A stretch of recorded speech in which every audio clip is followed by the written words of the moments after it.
Last year, the Royals had little difficulty getting hits, but they had trouble hitting for power and scoring runs. Not this year. They begin the final 9 days of the season, 6th in the league in runs scored and 4th in extra base hits. They take those numbers up against the first-place Tigers next on Fox Sports Kansas City.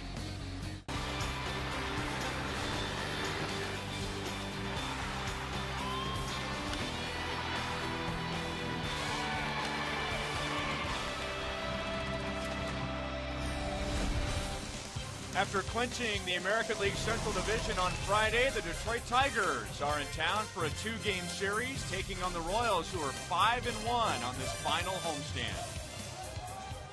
Hi, everyone. Welcome back to Kauffman Stadium. I'm Ryan Computer with Royals Hall of Famer Frank White. And the Tigers are in the postseason for the third time in the last 6 years.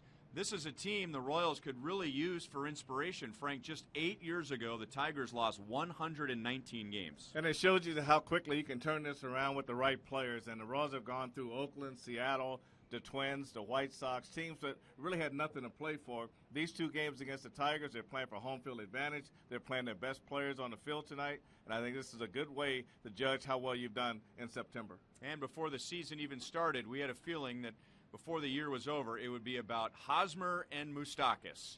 And lately, it's been about Hosmer and Moustakas. And I think those are the 2 names Royals fans want to hear for a long time, is Hosmer and Moustakas. So you look at the offense that Eric Hosmer's been able to provide for this team, 12 game-winning hits, and in 17 of his home runs, 11 of these are tied to put the Royals ahead. Moustakas, now this guy has really done a good job turning his season around. Struggled for quite a while, but since August, he's raised his average 58 points, and now he's starting to drive the ball. And these are guys that are used to their seasons coming to an end at the beginning of September, so they're playing deep into September for the first time in their professional careers and doing quite well. Oh, and then there's Salvador Perez, who is a good catcher, but not quite a big league hitter yet. Well, he's hitting .380 in September. We'll talk about who he will catch tonight when we come back.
Play, students win. We're going to see Luis Mendoza for the first time this year. He was the Pacific Coast League's Pitcher of the Year. He's coming in with some strong credentials from AAA, a lot of confidence, and made some adjustments. It got ball back on the ground, better release point, so we're looking for him to have a good start tonight against the Tigers. And this is a lineup he will face. He was facing Miguel Cabrera. He's always a tough out. He's really looking to top the 100 mark in runs, RBI, and walks. And I think that is really kind of a mark of what a great hitter he is. And now Ram Trucks will give us a look at the Royals defensively behind Mendoza. Defensively, the Royals are bringing that great outfield into the game. Again, outstanding 2011 season for those three guys. And Mike Moustakas has weathered the storm at third base, 82nd start. And Mendoza, his first start since 2008 when he was with the Rangers. The Royals have really done a good job of pitching Miguel Cabrera better this year and in years past, especially in Detroit. But he's still a very tough out here at Kauffman Stadium with 9 home runs and 34 RBIs. It's the Royals and the Tigers, and the first pitch is next.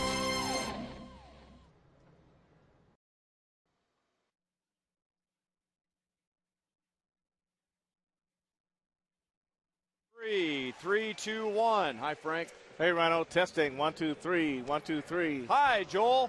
Hi, guys. Rhino, Frank. Hey, Joel. Hi, Shanker. Hugs to you, Joel. Keep it at a distance. Keep it at a distance. Check, check, check. 1, 2. Check. I'm by Donnie. Check 1, 2. Test. I don't know why I ended up by Donnie. I should have been on the other side, but that's all right. Just dawned on me when I got down here.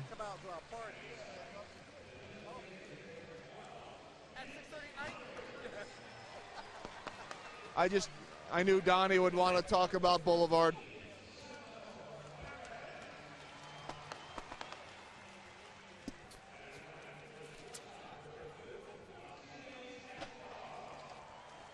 What camera, guys?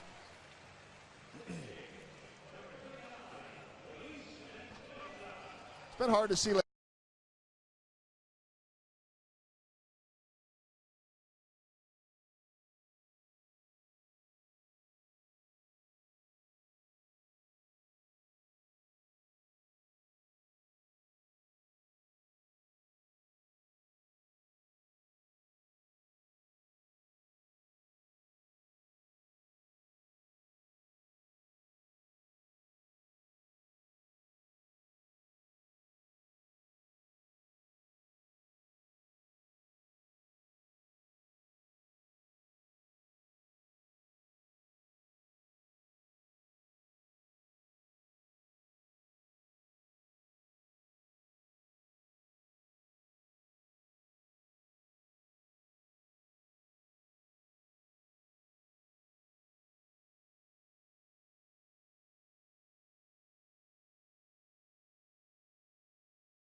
Brought to you by Time Warner Cable. Get no-fee HD with digital TV from Time Warner Cable. And when I say beautiful, I mean beautiful. It is a perfect night. And waiting for us out in right field is Joe Goldberg. Ryan, thanks. It has been quite a while since we have seen Luis Mendoza in a big league game.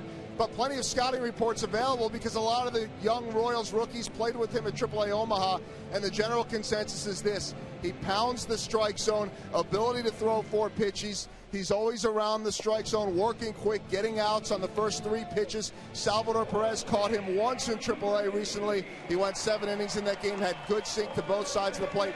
Interesting, Ryan and Frank, the Tigers were looking at a lot of video up in their clubhouse, some grainy video from AAA Omaha, and some video from last year when they faced him in the big leagues. Ryan? All right, thanks, Joel. And I'm sure for some of the hitters in the Pacific Coast League, Luis Mendoza's pitches looked a bit grainy as he went 12-5 with a 2.18 ERA, and he only gave up 5 home runs in 144 and a third innings. Well, that gives you a pretty good idea that he's keeping the ball down and getting that ball to sink like he likes to. First pitch is high to Austin Jackson.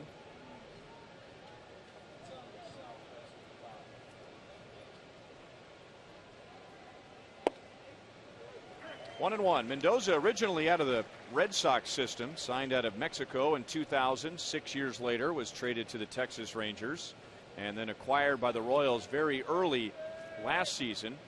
Played in a handful of games in the big leagues, including against the Detroit Tigers, and then was sent down to the minor leagues. He had pitched very well for the Royals in spring training this year, and the Royals were tempted to take him north as a reliever, but now it looks like a great decision to have him go to AAA and work as a starter. Well, you're right, Ryan, and he prefers to be a starter. I guess you have a lot of guys that have good stuff and you think they can pitch out of the pen, but not necessarily so. I think you have to convince yourself that that's something you can do, and I think Felipe Paulino went through the same thing.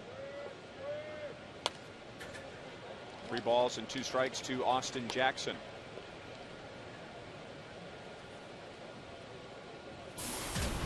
.78 degrees. We started right on time at 7:10, and the time and temp is brought to you by the parking spot. Easy to spot, easy to park. The parking spot at KCA. And Mendoza comes back from 3-1 and strikes out Austin Jackson. You can see on this fastball the kind of action that Mendoza has on his fastball. This kind of tails right in to Austin Jackson, tied him up, and really didn't give him a chance to extend those arms and got the pitch right by him.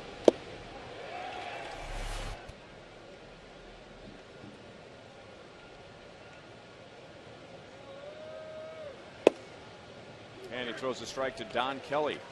Mendoza's a big guy. He's 6'3", 235 pounds. He has a good arm, but he's never really been much of a strikeout pitcher, both in the big leagues and in the minor leagues this year. Just misses to Don Kelly. Got to the big leagues for the first time with the Rangers and worked as both a starter and a reliever with Texas. 1 ball, 2 strikes.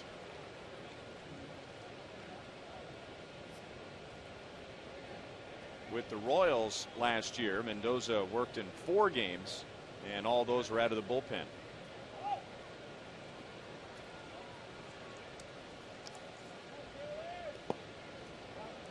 Two and two. Mendoza was one of those guys at the Ross had. Dallas Gordon revamped his hitting. Moustakas had to do some changing. Escobar did some changing. Mendoza did the same thing. He went to AAA to pitching coach Doug Henry and said, hey, look, I just want to act like I've never pitched before, and got his arm angle up, supposed to create more sync with his fastball. And that's the guy that's saying, I want to get back to the big leagues. What do I have to do to get back? And normally it's just making that mental change, saying, I do need to make some adjustments.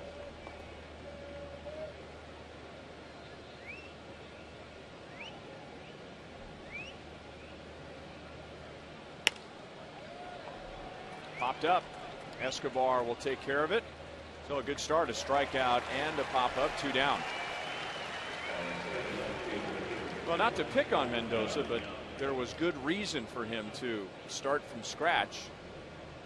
36 career games in the big leagues and an 8.43 ERA on opponent's batting average of .333. So that's a pretty good stack of evidence that something needs to be changed. I agree with that totally.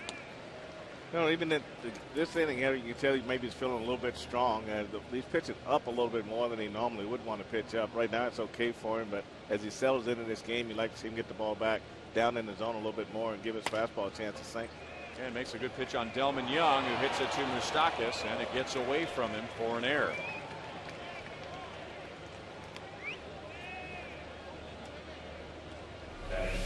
Sometimes ground balls can appear so easy, just like this one right here. You can see right there, never did get in the glove at all. And if you go back and look at that, you see how flat his glove is. So the ball hits right off the heel. He's got to drop that wrist down and make sure that ball has somewhere to go. But it's just too flat, and the ball never did have anywhere to go into his glove. And therefore, it went off the top of his glove, and that bare hand was no use to him at that point. 11th there for Moustakas and the 91st for the Royals. Mendoza misses high to Miguel Cabrera.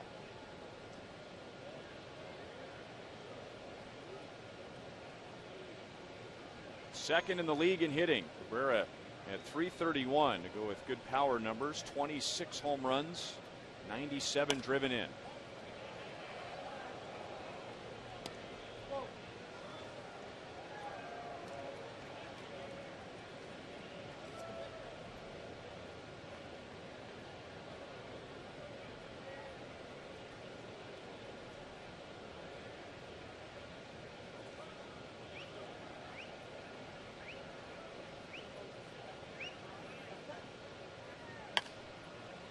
One and two.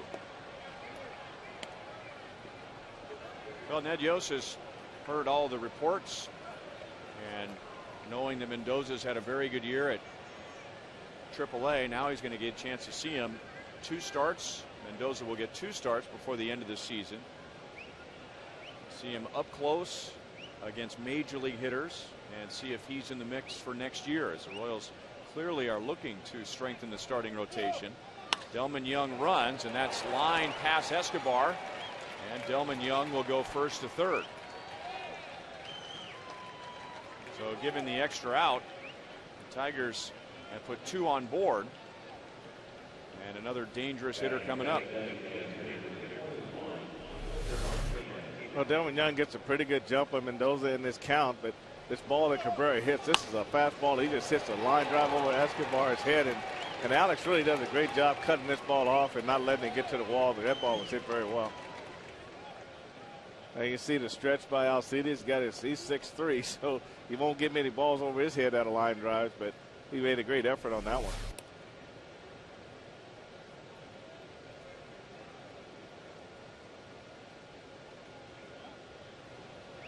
First and third for Victor Martinez, who's had a great first year with the Tigers,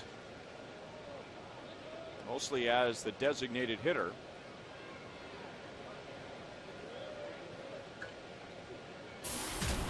One of the best clutch hitters in the league. Both he and Miguel Cabrera are at the top in the American League with runners in scoring position with big numbers. 391 for Cabrera, 385 for Victor Martinez. 1 ball, 1 strike. It's that old saying in baseball, don't tell me what you hit, tell me when you hit it. And a lot of guys get great numbers when it doesn't matter, but you go back and look at the game changers, the guys where the majority of their home runs either tied or put their team ahead, and the majority of their big hits at the same way. And these 2 guys are 2 of the best at the game at doing that. Hosmer dives right at the bag, and that's the inning.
Scoreless, and now the Royals are coming up. Here's their lineup against Brad Penny. Well, the top 4 for the Royals, Gordon, Cabrera, Hosmer, and Frank Tour have been outstanding, and Salvador Perez will anchor this lineup tonight. He's raised his average 43 points in September, having a great finish.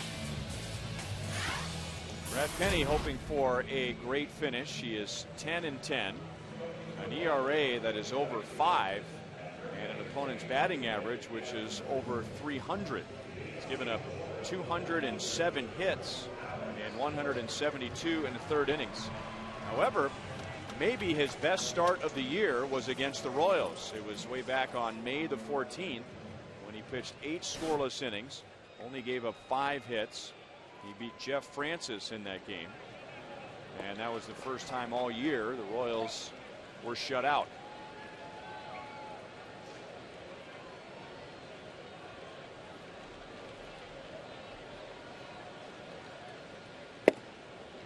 Outside to Alex Gordon, and you're going to be hearing some pretty amazing numbers when we go over what each guy has done on this homestand.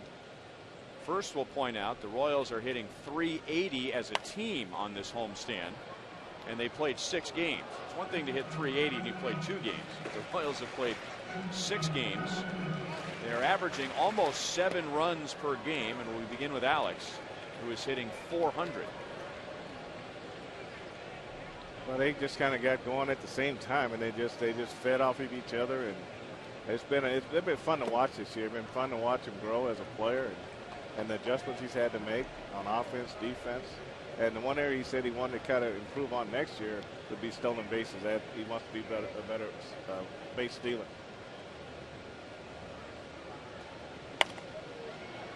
Two balls and 2 strikes. Brad Penny is now 33 years old. Arizona Diamondbacks took him in the 5th round in 1996. He was born in Blackwell, Oklahoma, which is just south of the Kansas-Oklahoma border, and then grew up outside of Tulsa. Tried to get Alex to chase a high fastball, and it is 3-2. Penny's had a couple of seasons where he's won as many as 16 games. 06 and 07 with the Dodgers. In fact, in 06 he was the National League starter in the All-Star game. Brad Penny, since 07, has not won more than 11 games in a season. Well, one of the concerns that manager Jim Leland has about Brad Penny is how fast he works. He's real methodical. He takes a lot of time. He feels like he puts his defense to sleep. And he said, hey, just go out there. Oh boy is right.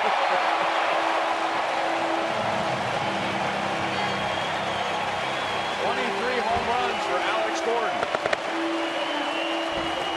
So he continues to hit on the homestand, and the Royals have a 1-0 lead.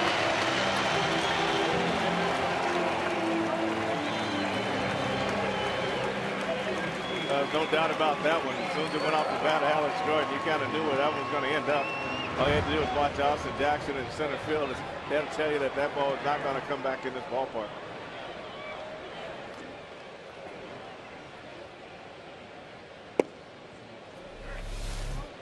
And you just take a look at it. That's right down the middle of the plate, and Alex Gordon just stays back and just fires those hands through the zone, and got a good finish, and the ball really jumped off his bat. But I'll finish my thought before the old boy set in was that Jim Leland told him, hey, just go out there and work faster. If you get knocked out, I'll take the blame for it. But, you know, Brad Penny's just a slow worker, and it's kind of hard to speed guys up. 23rd home run allowed by Brad Penny. 2-1 to Melky Cabrera.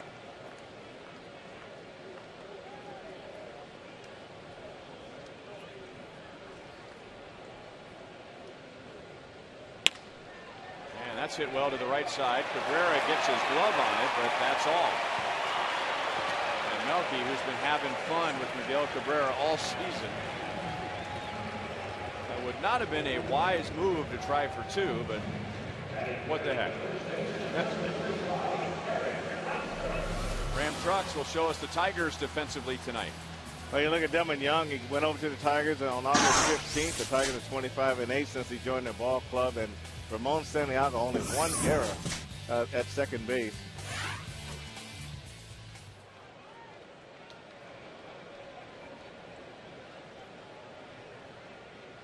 Eric Hosmer with Cabrera at first, and he rolls it through the right side.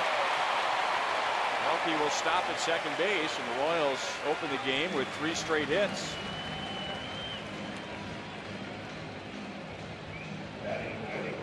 Well, right now he's hitting them where they ain't, and that's what the Royals have done so far. Cabrera gets one just out of the reach of Miguel Cabrera, and Eric Hosmer hits one in that vacated hole. When you're holding the man on first, there's always a base hit over there, and he takes his change up and hits over the top of it, and top spins it right in the hole there in the right field.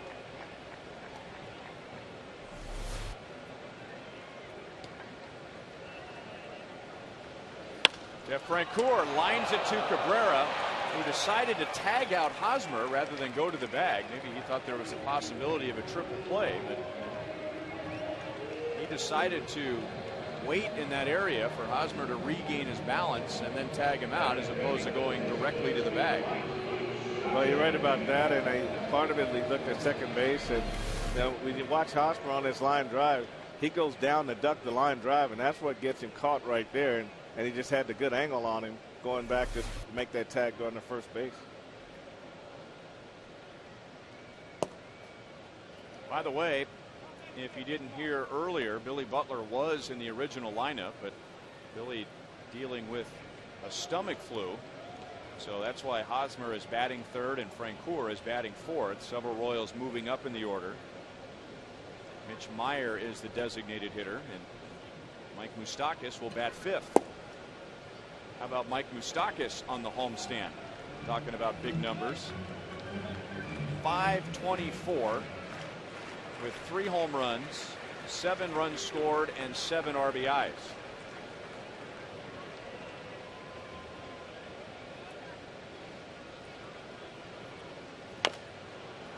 Back to Penny. So the Royals get 1 run on the leadoff home run to take a 1-0 lead.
The nation's fastest mobile broadband network by Panera Bread Catering.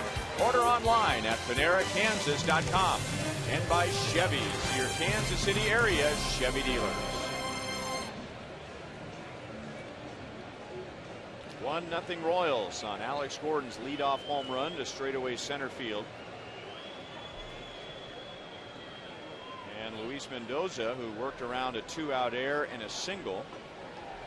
Back to work to Alex Avila, followed by Johnny Peralta and Andy Dirks.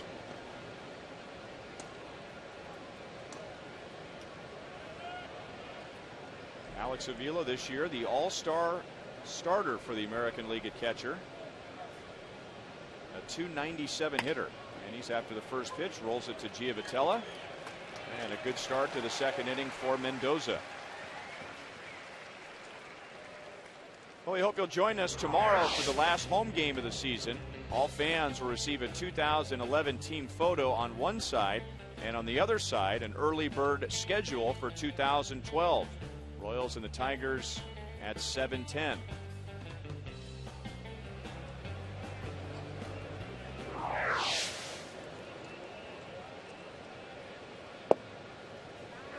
Johnny Peralta, just like Alex Avila, an all-star for the first time this year. He is batting over 300 with 19 home runs.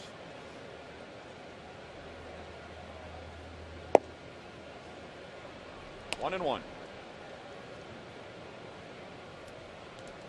He has hit as many as 24 home runs in a season. That was 2005 with the Indians. 1 ball, 2 strikes. So he's been able to maintain a good season. The Indians thought he was on the downside of his career when they moved him to third base last year, and then eventually traded him to the Tigers. The Tigers felt that he had something left, and they immediately plugged him back in at shortstop. It's all about taking a little weight off, and you take a little weight off, you start moving like you were when you were at shortstop coming up through the system. And I think guys kind of get into that weightlifting mode, and they get a little heavier, and all of a sudden you start to trim down a little bit. Speed kind of comes back, especially quickness.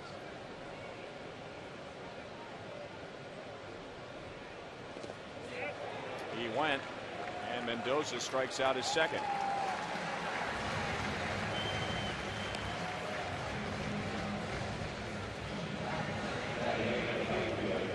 There is Stephen Davis, son of Bob Davis and the voice of the Northwest Arkansas Naturals, with his wife Katie and their son Landon enjoying the game tonight. Glad he's here, but I'm sure also wishing that the Naturals were still in the playoffs. There's the proud father and grandfather.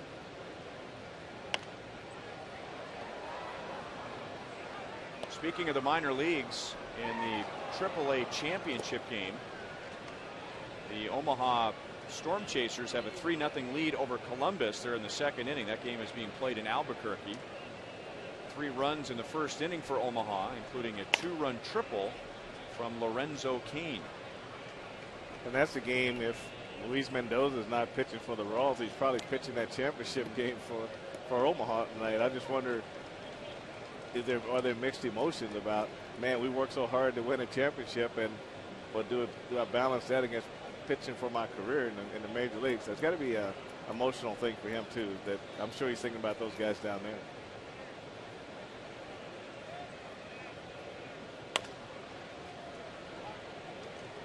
Still no balls and 2 strikes. Mendoza against Andy Dirks from Burton, Kansas, then Haven High School, and drafted by the Tigers out of Wichita State in 2008, and the scout that signed him was former Shockers star Chris Wimmer.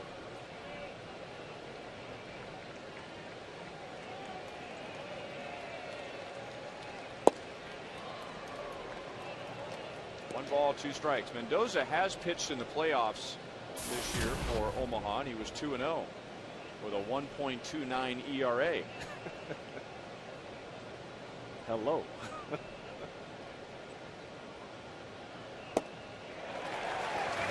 3 up, 3 down with 2 more strikeouts for Mendoza in the second.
Just cheer from the dugout. The Royals will see Max Scherzer tomorrow. And our Sprint You Call It question for tonight: who do you think is the American League's most valuable player? Jose Bautista with the Blue Jays, Miguel Cabrera with the Tigers, Curtis Granderson with the Yankees, Adrian Gonzalez with the Red Sox, or will this be one of those rare years when a pitcher wins MVP? I think Verlander's the runaway Cy Young winner. Will he win both? Text 432-432, enter keyword Royals, then a space A, B, C, D, or E. Frank. I'm going with C. I'm going to go with Curtis Granderson. I think he's had an MVP season. I'm not really one to have a pitcher become MVP, even though it has happened before. And Detroit has had a pitcher in 1984. Willie Hernandez was the MVP and Cy Young Award winner. So it can happen. I wouldn't be terribly disappointed if Verlander became the MVP, but I would prefer to see a position player do it. I think if you look at Verlander, he was definitely the Tigers MVP of the season. When you look at the fact that he's 16-3 following a Tiger loss, I think for them he is their MVP. But I think from a league standpoint, I would rather go with a position player that's out there every day. Joel. I am going with that man, Justin Verlander. And Frank, you're right. Not just Willie Hernandez, Denny McLain, too, back in 1968 was the American League MVP. And for the argument that, you know, a pitcher only goes once every 5 days, I did a little bit of research and crunched some numbers here. And every one of those MVP candidates has somewhere in the 600 range of plate appearances for the year, 600 to 680 or so.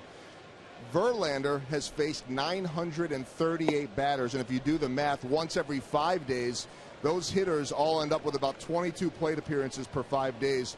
Justin Verlander is facing 28 batters per 5 days. And also, if you think about it, you know, a hitter can hit 3 home runs and his team can still be losing 10-3 or whatever the score might be.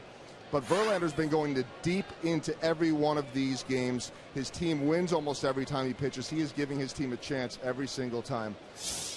I think he's been spectacular. And one other interesting number to point out, the last starter in the American League to win the MVP had a 24-4 record, 2.48 ERA, and 238 strikeouts. Those numbers almost identical right now to what Justin Verlander has. That was Roger Clemens.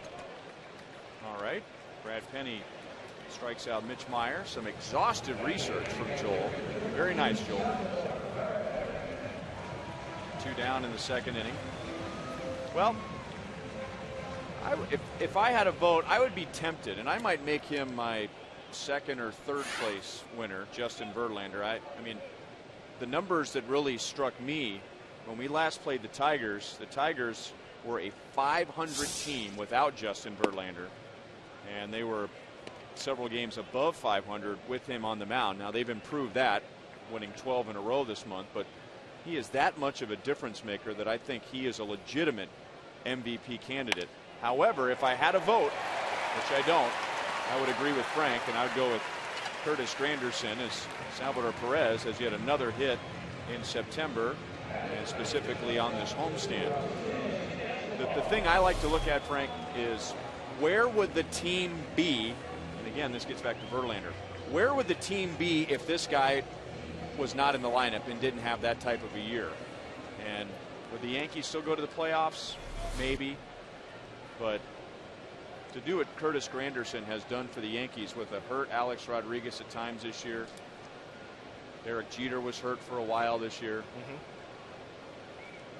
Coming off the year that he had last year. And he's a good guy. I think, being a human being, I think we always want good guys to win those awards. That's true. So I'd go with Granderson. I like you. I mean, I think there's a lot of. I think he's definitely the Tigers MVP. I mean, but I don't know. Joel had some great numbers and great comparisons, but I still feel like that everyday guy putting up those big numbers makes a big difference. With that, we're done with the second. 1-0 Royals.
Thoroughbred Ford. Find the new Ford you're looking for at thoroughbredford.com.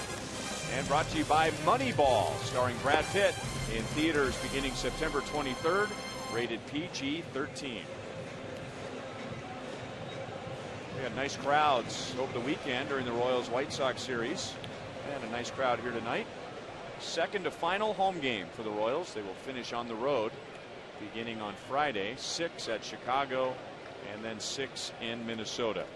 Luis Mendoza with a 1-0 lead has tossed 2 scoreless innings with 3 strikeouts. Number 9 hitter Ramon Santiago will lead off. And he goes after the first pitch, as Alex Avila did last inning. And Santiago flies out to left.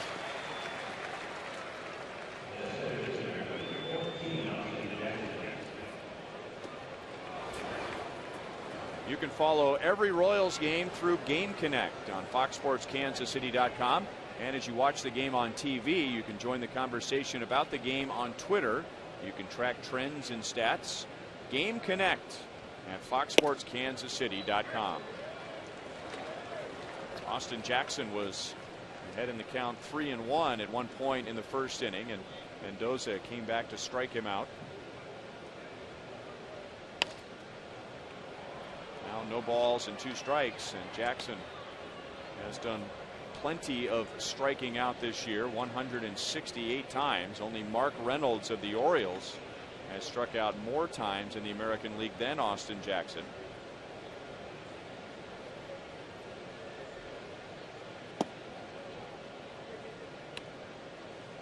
Last year, Jackson was second in the American League Rookie of the Year voting. Neftali Feliz, the closer of the Rangers, won the award. Jackson hit .293 with 103 runs scored. Still 1-2.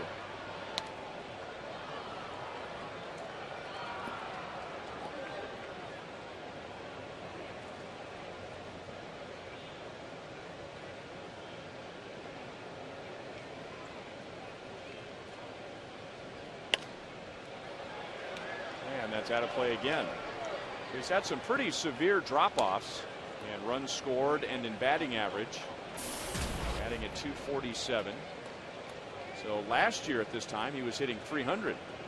More power this year. He's driven in more runs, but his job is to get on base and score runs. Yeah, that is his job, and if he could just put half of those strikeouts in play, that would make a big difference with his speed. And that's up the middle and into center field.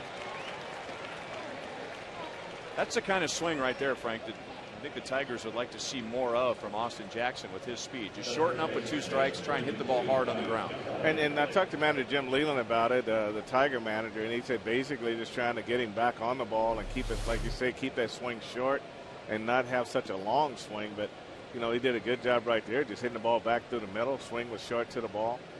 And if they can just take half of those strikeouts and put those balls in play, it would make him that much more dangerous a leadoff hitter. And you know, bunting is not part of his game, and that's another part of his game. They'd like to see him use his speed. If he can get 12 to 15 bunt base hits a year, it makes a huge difference. That's such a weapon that I think is wasted these days with guys that can run. I mean, because you're not swinging the bat well. And, you know, Adam Dunn, for instance, and he's an extreme example. We just saw him at the White Sox. When he's not swinging the bat well, he gives you nothing. Zero. But if Austin Jackson, somebody like that, is not swinging the bat well, he can just bunt for a week for a base hit. And if he's successful 1 out of 3 times, 1 out of 4 times, he's getting on base. I mean, if he's successful 1 out of 4 times doing that, he's hitting .250, which is a little bit better than his batting average is right now. And the bunt is what keeps that long hitting streak off of your back, you know, where you don't get base hits. But with his speed, and that brings the third baseman in a little bit closer. Now he had a chance to get some ground balls by him for base hit. So it kind of helped him in 2 ways.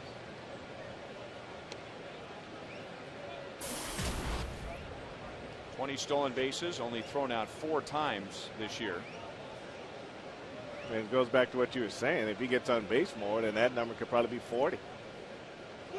He's running, and Don Kelly drives it into deep right field. Francoeur back to the track and makes a great play.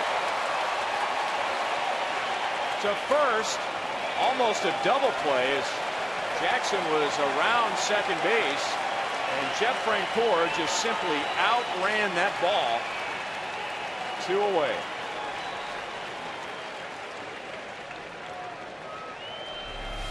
You can see Mendoza leaves this pitch right in the middle of the plate, a fastball, and Kelly jumps all over it, but Jeff Francoeur tracks it down and just makes a heck of a play over his shoulder. Now Austin Jackson was a little slow making that reverse back to first base and just did get back, but you can see Jeff Francoeur's got it measured because it's high enough. It was a matter of whether he's going to outrun it or not, and he beat it to the point, made a good play, and got to throw back to the infield.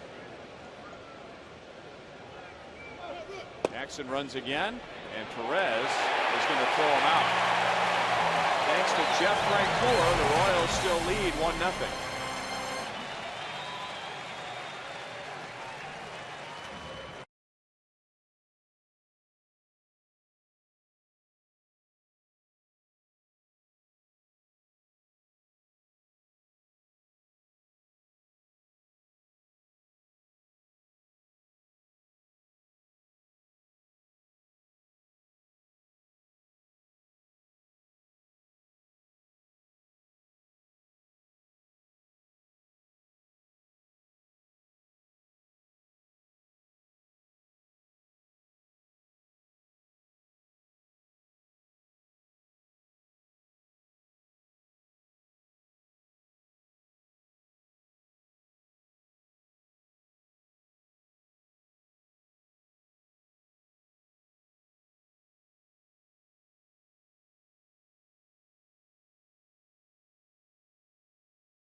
And her husband Ryan, proud parents of 2 boys, Matthew and Grant.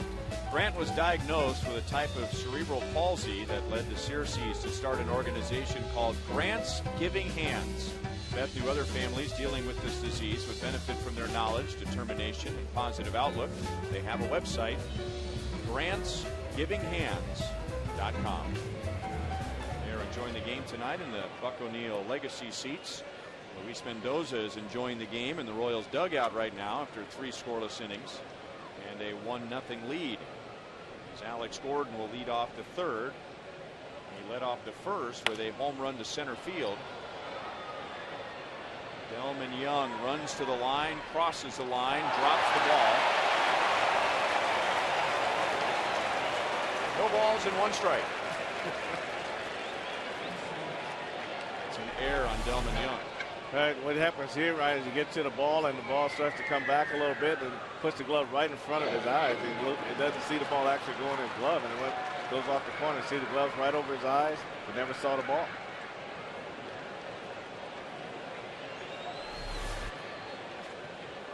I remember Delman Young a couple of years ago running wildly into the left field corner here at Kauffman Stadium, trying to run down a line drive from Mark Tien.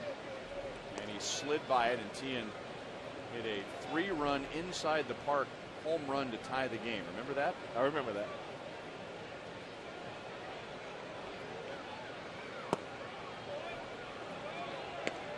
Two balls and 1 strike.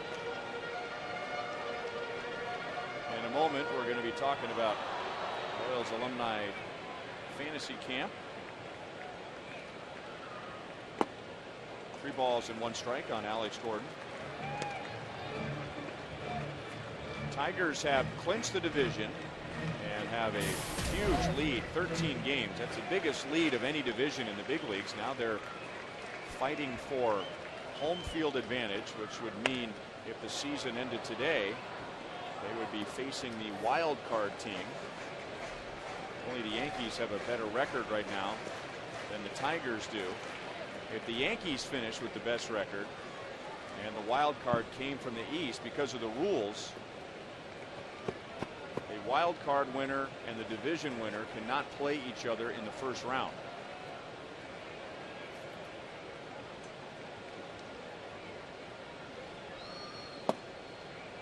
And Alex ends up with a walk. That makes the air even more painful for Brad Penny. And that's his first walk tonight. Let's take a look at the league leaders, brought to you by your Kansas City area Toyota dealers. And right now, here is the American League wild card race. Tampa Bay has been beating up on the Red Sox, so they're only back by 2 games. And then the Angels trailing Boston by 4.5, with the season ending a week from tomorrow.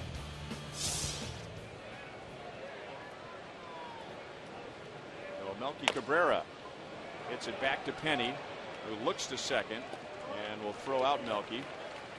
He is 1 for 2. So let's talk Royals Alumni Fantasy Camp. And Greg Pryor is up here in the booth to talk about that. A Royals alum and a Fantasy Camp alum.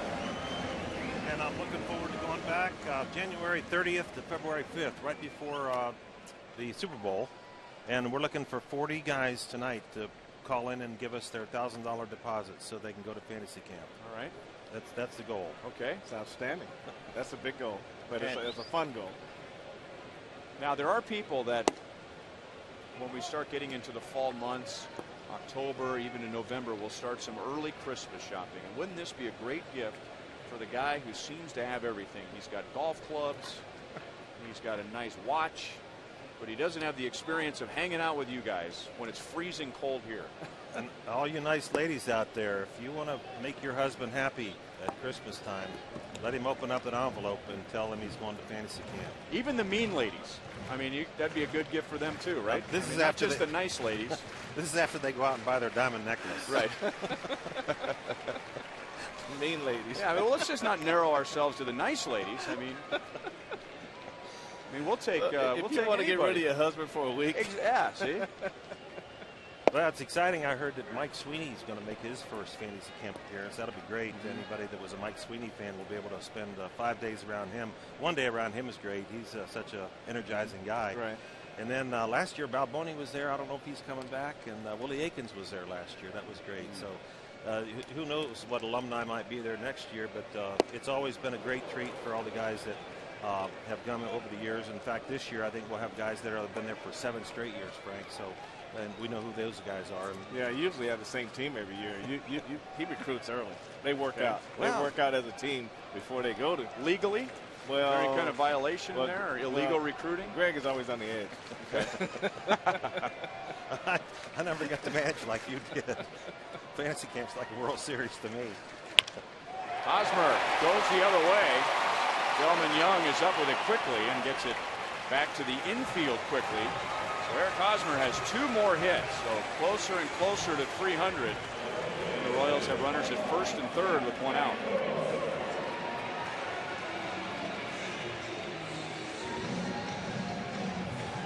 Now, fantasy camp is for the fantasy campers, and we want everybody to have a good time when they go. Here's some of the highlights from fantasy camp. Frank giving a little instruction around second base. Jeff Montgomery on the mound. Frank needed to work with this guy a little bit longer, and that guy, but they're having a great time. Don't blame that on Willie. Okay. There's Joe Randa. But you guys want to beat each other, don't you? Oh, yeah. Well, we try not to make it that competitive, but the guys that get down there, they really want to get after it. You know, we've had guys pull hamstrings the first day. They try so hard, but now that the alumni really, we try to get our best out of our teams. Yeah. Jeff Francoeur lined into a double play in the first inning, and that really got Penny out of what could have been a big inning. Takes a good swing there, and Francoeur himself made a fine defensive play for the second out of the third. It's such a great time for everybody, though. I mean, we get down there, and I'm sure we tell our stories, and we sit around and get reacquainted because we don't spend a lot of time together as ex-teammates, and so we have catching up to do too. And they see about how we go about our business and how we get on each other, and it just makes it that much more fun for them. Vancouver is going to hit into another double play. Greg, thanks for stopping by. Thank you, Ryan. Appreciate it. Call now.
Of pure online power.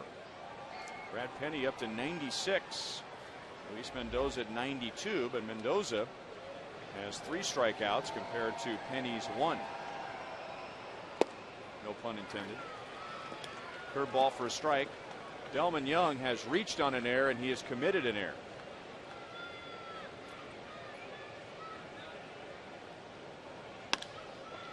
Right to Alcides Escobar. 2 pitches, 1 away. Tomorrow is the final Ink Student Night and Local Music Showcase. You'll get a $7 game ticket, pregame happy hour specials, and enjoy one of KC's best bands. Tomorrow features music from Cowboy Indian Bear before the Royals take on the Tigers at 7:10.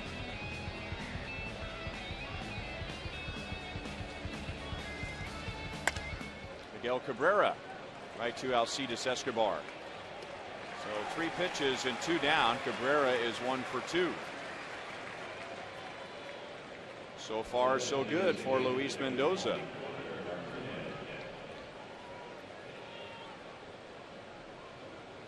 Our Sprint You Call It question for tonight: who is the American League's most valuable player?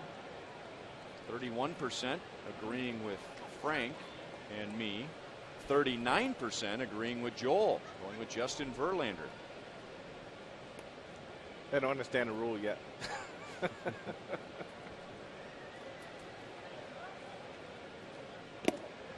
Martinez nicked by the pitch, so he'll go down to first with 2 outs. Martinez batted with 2 on, 2 out in the first, and Mendoza got him on a ground ball to first, where Eric Hosmer made a nice diving play. Yeah, fastball just got more shirt than anything else. So that was one of those situations where if he didn't have a baggy shirt on, he'd still be hitting.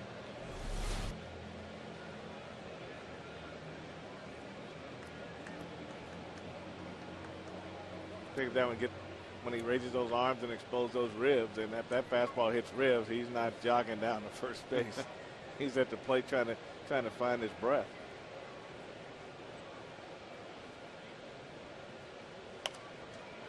Fouled away by Alex Avila. Out on a ground ball to Giavotella at second base in the 2nd inning. Detroit Tigers are 14-3 in September. That includes a 12-game winning streak. They clinched the division on Friday in Oakland. Now going for home field advantage in the playoffs. 3.5 games behind the Yankees in that category. They have a favorable schedule. 2 games against the Royals, and then they will go home and face the Baltimore Orioles, who have the second worst league in the record in the American League, and then they'll have the Cleveland Indians.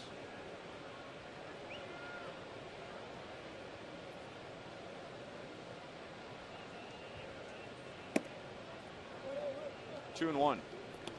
When I went to congratulate Tiger manager Jim Leyland on clinching the division title, and he said he was very appreciative of the congratulatory remarks, and at the same time he said, the thing that I really, really am impressed with was how my team went through the teams we had to go through and play well. We went through Cleveland, went through the White Sox, and we got it done ourselves. There wasn't any backing in or waiting on somebody else to do it for us.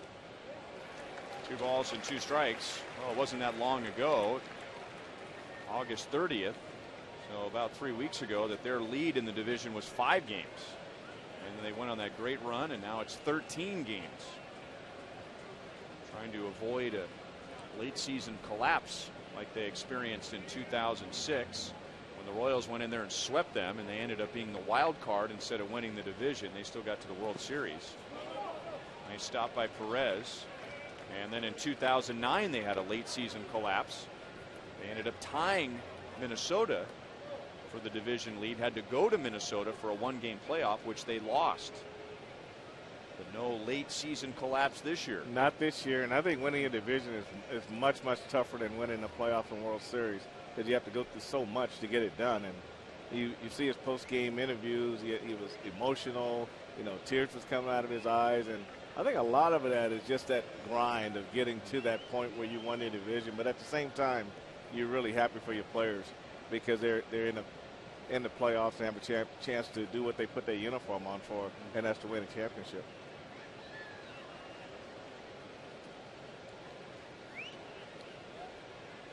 Martinez will be running on this 3-2 pitch to Avila. And he takes a curveball down and in. A close pitch. Not inside the strike zone, according to Rob Drake. I think that pitch fooled Alex Avila right here. This is a very good curveball in a very good spot, and Salvador Perez did a good job presenting it to Rob Drake, the home plate umpire, and just didn't get the call. You see how it goes right across that front and back knee, and that's a very good pitch by Mendoza.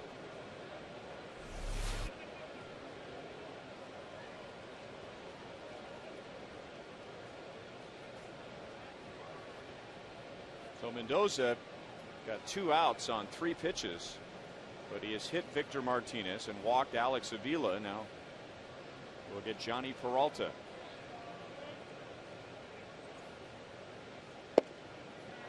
Changeup is inside, ball 1. Another thing about Jim Leyland too, I mean, he's been around long enough and experienced enough to know that you need to appreciate everything. Yes. You hear guys say, well, I'll celebrate when we win the World Series. I mean, a guy like Leyland, he's been around. You win a division, that's a big deal. You should enjoy that. And you got to celebrate every step of the way. And I think people take winning championships too lightly, and you don't celebrate those little successes as you go, and you're not necessarily going to win the big one either. So you got to say, well, we haven't got anything accomplished, or we haven't won the World Championship. You've got a lot accomplished, right. But it's one of those things where he said guys are walking around talking about who they prefer to play. He said, hey, look, you win a championship, whether you play them in the first round or you play them in the final, you're going to play the best team. And so if you're going to win a championship, you're going to have to go through the best team in order to win that championship. And that's why you do this. You got to do it. A lot of guys don't have the goggles on, so that shows you that there's some inexperience in there and stinging eyes when the champagne comes cascading over the face. Shallow left center. Melky got a good jump and runs it down. So the Tigers lead 2 in the 4th, and the Royals are still in front.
proud to be the official soft drink of the Royals and the Fox Sports Kansas City broadcast booth.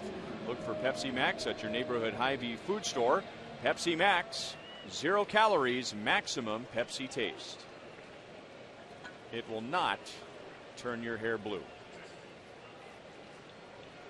Mike Moustakas grounded back to Brad Penny in the first inning. The Royals opened that inning with 3 straight hits. Alex Gordon homered, Melky Cabrera singled, Eric Hosmer singled, but then Jeff Francoeur hit a blur and a line drive to Miguel Cabrera for a double play, and then Moustakas grounded out. And even though the Royals scored, I would think the Tigers were happy with that inning. The Royals were poised for a big inning. On the ground at Johnny Peralta. 1 out in the 4th. Fox Sports Kansas City has a new way to watch high school football. Watch 4 games each week at foxsportskansascity.com. It's totally free. You'll watch our weekly show with analysis of the top teams. Friday night, Fox Sports Prep Zone coverage begins, and that's September 30th on foxsportskansascity.com as we bring Friday night football home to you.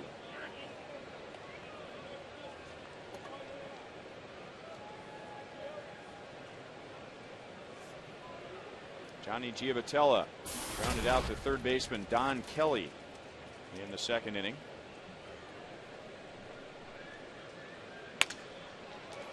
Kelly dives. Peralta can't get it. And it's a cracked bat, base hit to left field.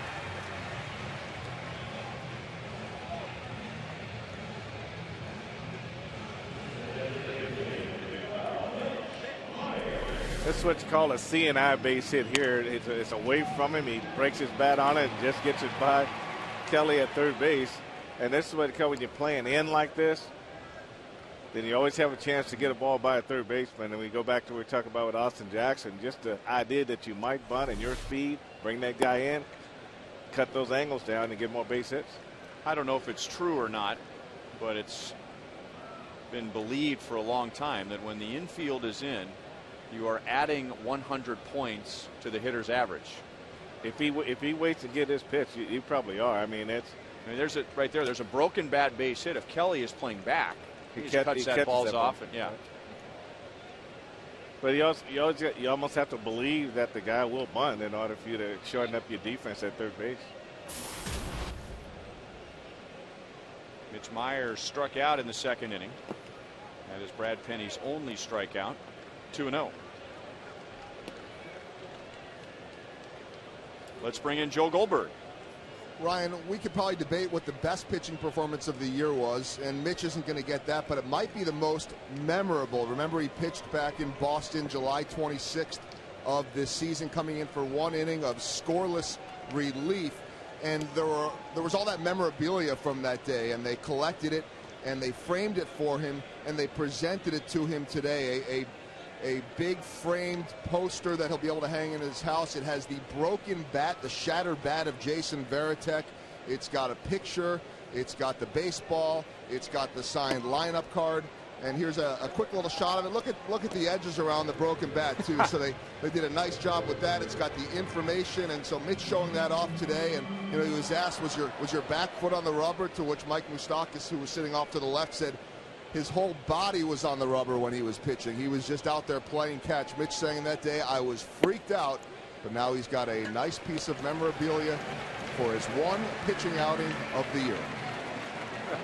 All right, Joel. Well, there are a lot of very good major league hitters who have had long careers and have won several awards and have never pitched a scoreless inning. You're right about that. This is back on July 26th in Boston. I mean, he faced some pretty good hitters in this rotation that he went through here, and did a real good job. And this one right here was this is just do it yourself, Mitch. But I'm sure that Varitek, get my V's all messed up here. Varitek, he didn't want that bat anyway. He didn't want to have it. He didn't want that memory. Put it in a frame, do whatever you want with it. I don't want it. But a nice sign of Jason Varitek, I guess, his sense of humor. He signed it. You can see it up there. So Jason Varitek signed that, and now Mitch, kind of like how Bruce Chen in the past has been the team batting average leader because he was 1 for 2 on the season and brags about it. Now Mitch will be the ERA leader for this team, unless he has to come in somewhere in the next week and gives up a run. Yeah, that's true.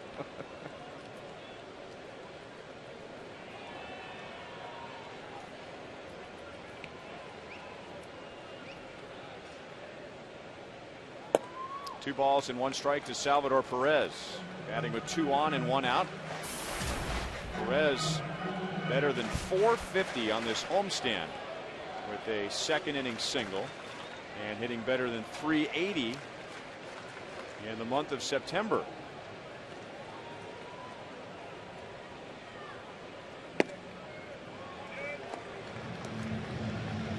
Three and 1. This was a .283 career hitter in the minor leagues.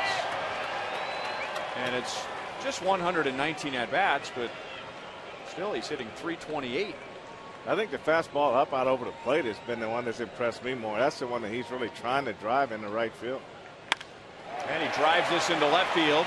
Delman Young plays it on a hop.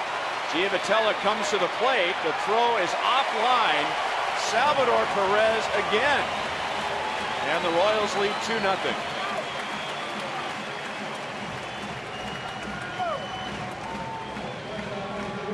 This is a real good read on third base coach Eddie Rodriguez's part right here. This ball hit so hard that Delman Young had to stay back and wait on this ball, and he realized that. And oh boy, you can't touch him. That's about as close as you can come right there. He might have brushed him a little bit, but you can't. That base runner and that coach can't come in contact with each other.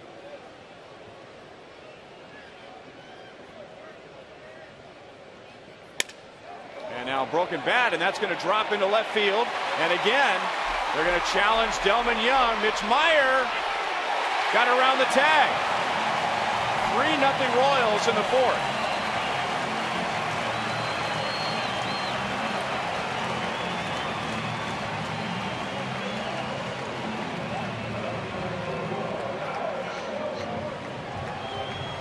Man, this is really a very aggressive play by Eddie Rodriguez, Ross' third base coach. This is not a good pitch. He breaks his bat, but he loops it out in the left field. And we know Mitch, he does a good job reading this ball off the bat. And I tell you, it's a great slide on Meyer's part to beat this tag, because that's the only way he could get in. He went to the outside. Avila gave him the outside corner to slide to. He went out there, got that hand in there. Sometimes we don't give the umpires credit for their work, but could Rob Drake have positioned himself any better than where he was? I mean, he was right in the play. He wasn't observing the play, he was in the play.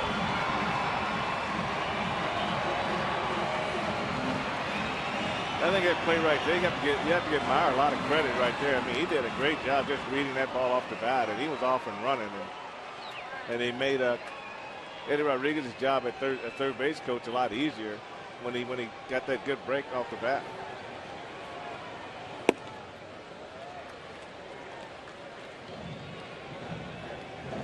Alex Gordon led off the first with a home run to center field on a 3-2 pitch. So first of all, he worked the count, which is what a leadoff hitter wants to do in his first at bat, and then homered, and then walked in the third.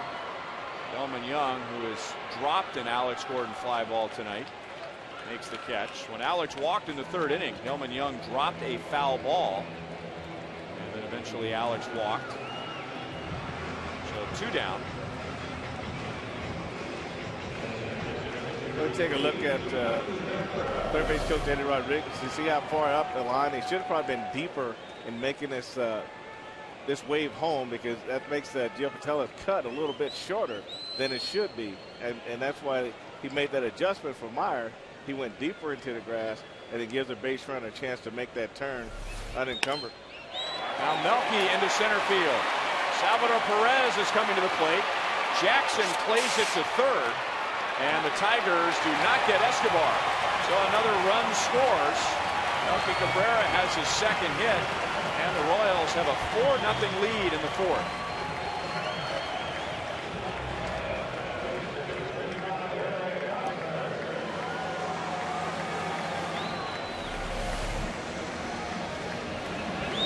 swing right back through the middle, just under Brad Penny's glove, and you can see that no problem scoring the first runner than Salvador Perez. But you know, I've seen him do that twice. You know, I think what he does, he makes that good aggressive turn to see where the throw is going to go, and if it goes home, he continues to third.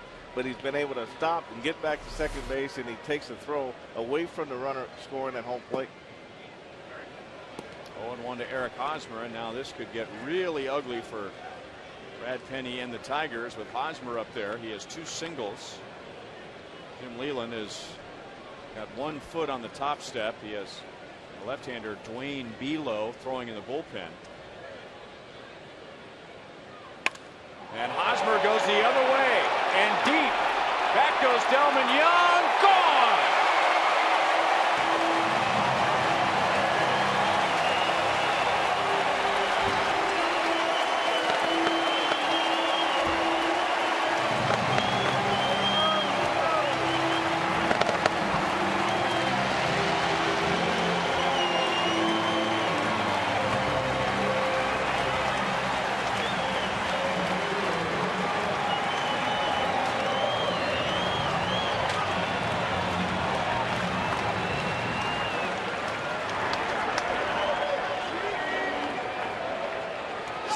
Nothing Royals in the 4th inning. They have scored 6 against Brad Penny, and now Jeff Francoeur takes ball 1.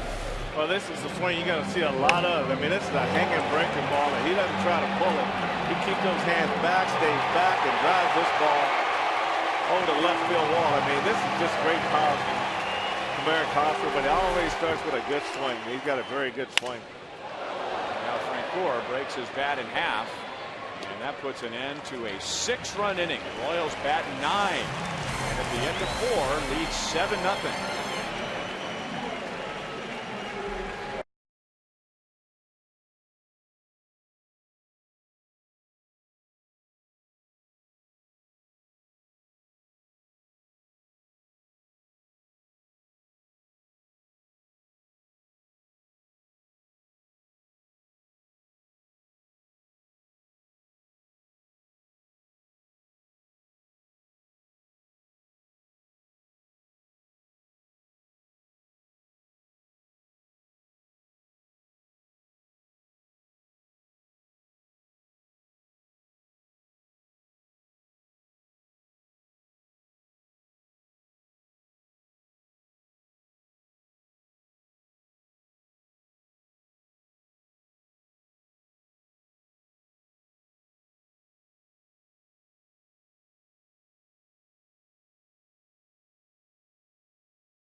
.380 as a team. They're averaging about 7 runs per game, and now in 4 innings tonight, they've already scored 7 runs. They're swinging the bats well. I mean, every mistake that Brad Penny's making, the Royals are really making him pay for it, running the bases aggressively and getting key hits with men in scoring position.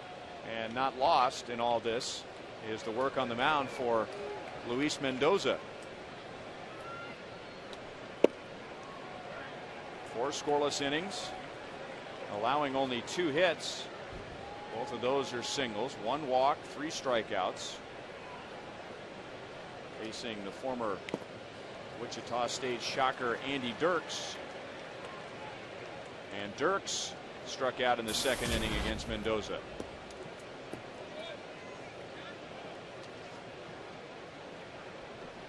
Drafted by the Tigers in 08, and then last year was their minor league player of the year.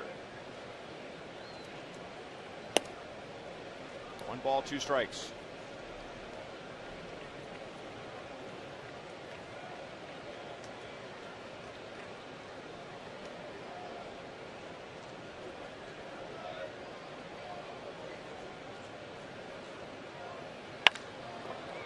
and hit hard into the right field corner.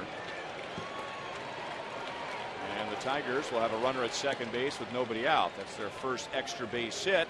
And for Dirks, that snaps a personal 0 for 11.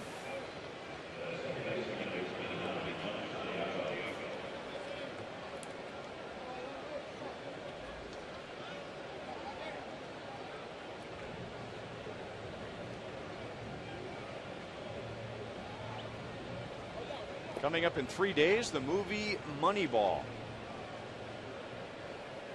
And it's more than just the story of the Oakland A's. It's the story of trying to get that movie made. Brad Pitt really wanted to turn that book into a movie. They went through a few writers, a few directors. They finally got the thing filmed. We were in Oakland last year for part of the filming of that.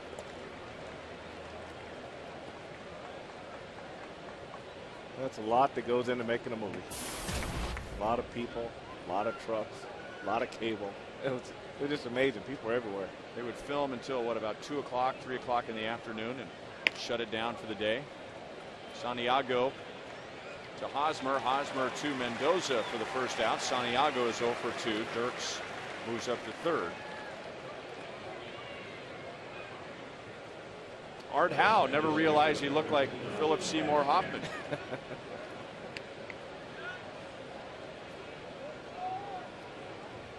It's just so hard to make a real good baseball movie. So I'm hoping this one really raises my expectations of baseball movies. They're hard to do.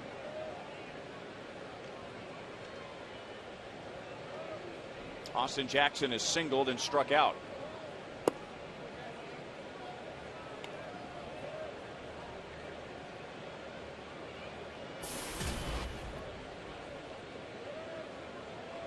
Royals just scored 6 runs in the bottom of the 4th to make it a 7-0 game. 2 balls and no strikes. Biggest hit of the inning, a 3-run home run from Eric Hosmer, who is 3 for 3 and now batting at .297. He has 18 home runs and 75 RBIs. Line toward left center field, and it's going to skip past Alex Gordon, so it makes it a 7-1 game. Austin Jackson has a double, and he has his 44th RBI.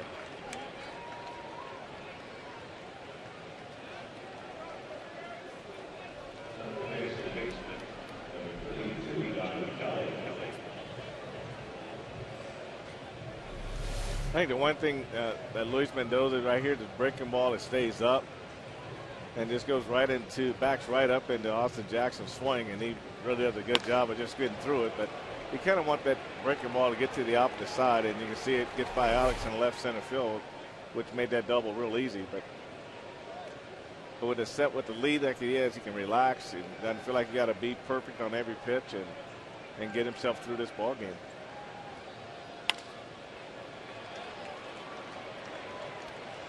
Don Kelly is out on a fly ball to left field.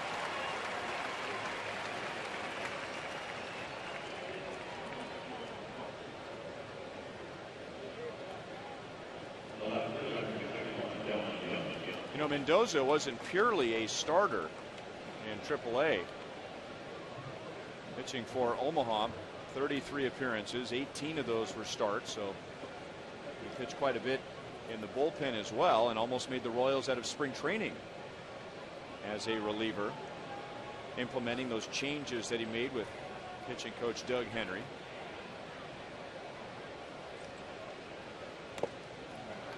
Fouled away by Delman Young, and Delman Young is 0 for 2. So Mendoza with the Royals, very similar to what he was with the Rangers, where he's kind of fluctuated back and forth between, is he a reliever, is he a starter? I think a lot of it is just what the player believes. I mean, if a guy accepts the role of a reliever, sometimes he can make that adjustment. But if you're a reliever with thoughts of starting in your mind, and you're never going to give it justice and give it the attention that it deserves.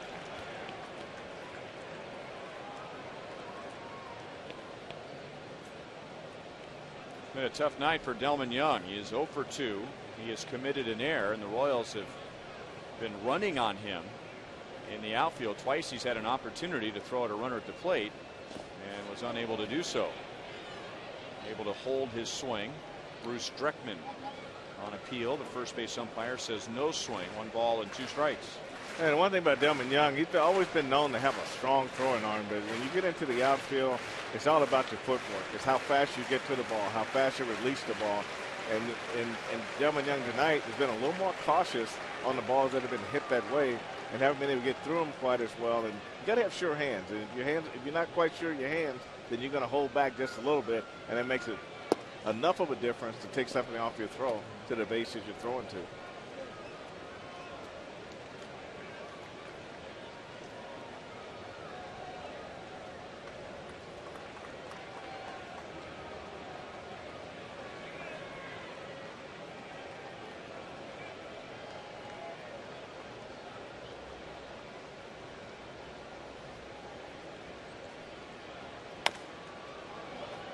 Still 2-2.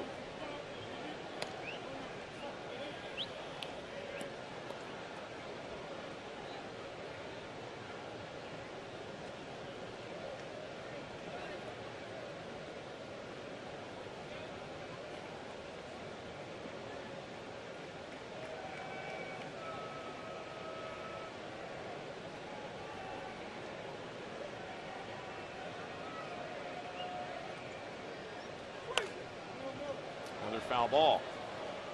Last year was supposed to be the year that got Delman Young going. He had a career season for Minnesota. 18 home runs, 102 RBIs, and was mentioned. He might have been mentioned in our Sprint You Call It question a year ago as an MVP candidate, but on the disabled list twice this year with the Twins, and then traded away to the Tigers. He's fouled off 3 in a row. Still 2 balls and 2 strikes. Tampa Bay Rays thought he would be a star player. He was a former first overall pick in the draft to Tampa Bay. Moved on to Minnesota, where he was okay for a couple of years and then really seemed to put it together last year.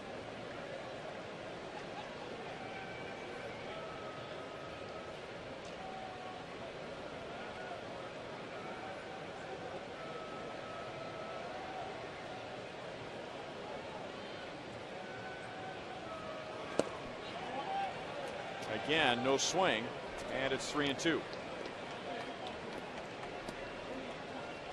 know, when a player goes from one team to another, you always wonder if there's a difference. And I asked Delman Young, he was actually staying in the same hotel we were at in Detroit.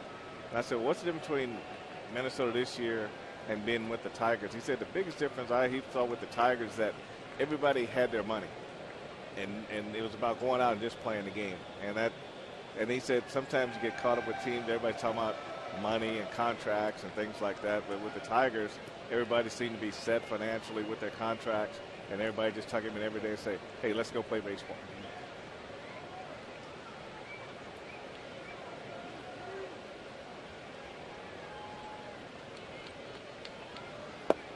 Well, Delman Young walks, doesn't walk very often, and Mendoza lets him get away after jumping ahead. No balls and 2 strikes. So 2 on with 2 out. Remember, you can secure your priority to the 2012 All-Star Game with 2012 season tickets. It's the only way to make sure you are part of Kansas City history. And for details, go to Royals.com/2012.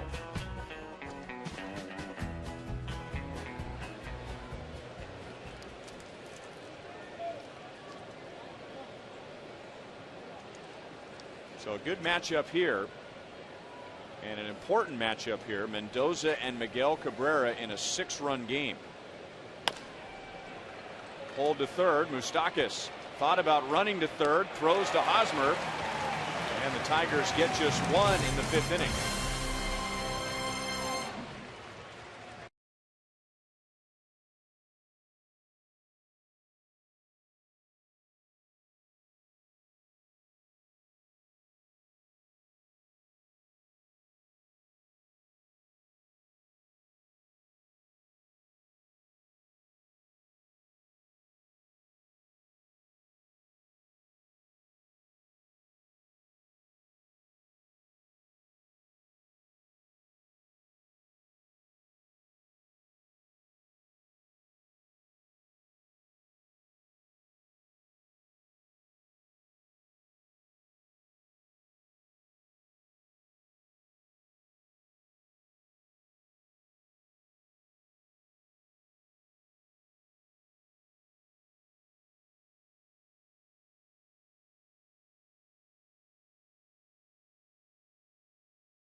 in the middle of that big lead. He really is, Ryan, and he's in a big way. That 3-run homer right there really gave Luis Mendoza a little breathing room, and that's his 3rd hit on the night so far.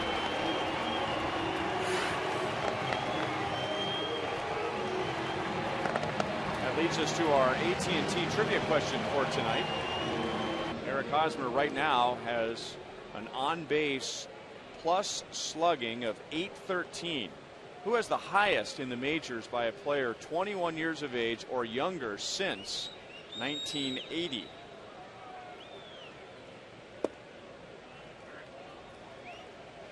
Mike Moustakas, Johnny Giavotella, and Mitch Meyer against Dwayne Belo.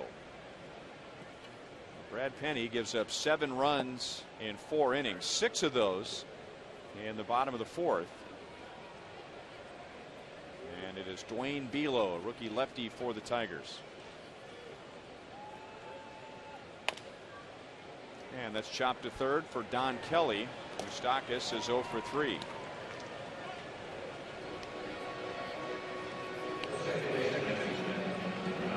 There are 3 who have had a better on base plus slugging since 1980 at the age of 21 or younger. Better than Eric Hosmer, 3 better than Hosmer, who is at .813.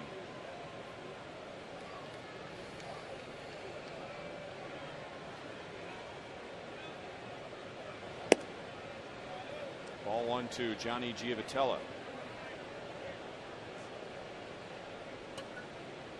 The Royals' 6-run inning actually began with an out. Moustakas grounded out, and then Giavotella got the inning started with a single. And he scored on the Salvador Perez base hit. Alcides Escobar drove in a run. Melky Cabrera drove in a run. And then Eric Hosmer drove in 3 with his home run.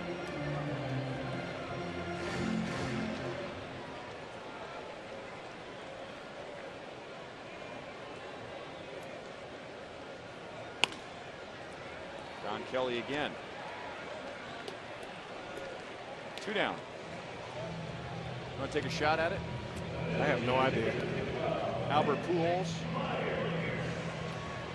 Ken Griffey Jr., Alex Rodriguez. Just trying to think of the young guys since 1980. 1996 with the Seattle Mariners, and I believe that was his first full year. With Seattle. He is part of that famous highlight where Ken Griffey Jr. scores in that on that double from Edgar Martinez at the Kingdome to get past the Yankees in the first round of the playoffs. Griffey beats the throw, and it's Alex Rodriguez, a rookie, who hugs Griffey at home plate, and the celebration begins. And Rodriguez went on to have that great year the next year.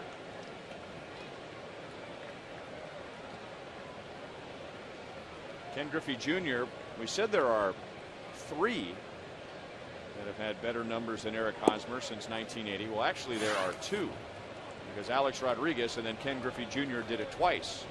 In 1990 as a 20-year-old, and 1991 as a 21-year-old. Former Royals great Juan Gonzalez also on the list, as Mitch Meyer walks with 2 outs. Very good company. And Billy Butler also on that list. Back in 2007.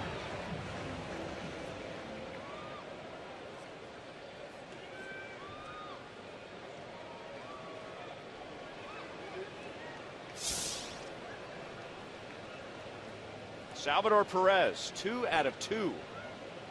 And now batting at .333. That's in 120 at-bats. A single to right and a single to left with an RBI and a run scored. Well, one thing we know about Salvador Perez is when the ball hits his bat, it's bat's live and the ball's going to jump off. So he does a great job of just throwing his hands to the ball and just getting his body out of the way and really getting through, especially when he goes the ball away. And for a right-handed hitter to be able to hit a line drive off the right field fence, especially in Kauffman Stadium, he really is getting a lot behind this swing.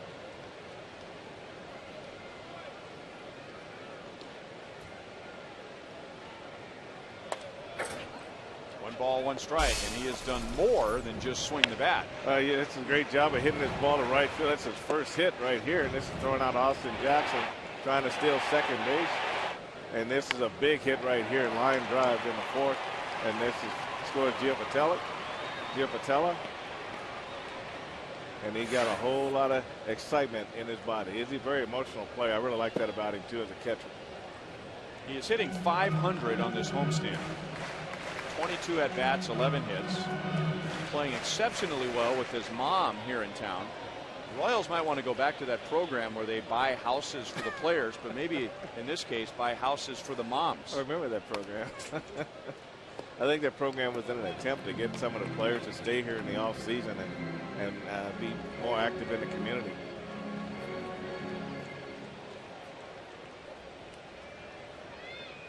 That program would have worked really, really well in the early 70s.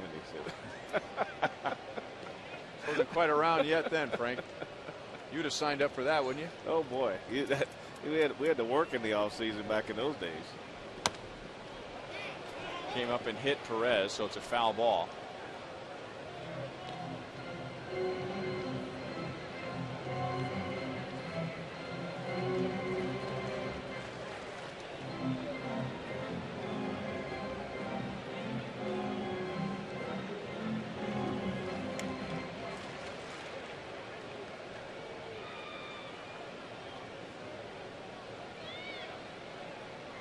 Royals were already hitting .380 on the homestand before this game started, and they have 7 runs on 10 hits in 4 2/3 innings.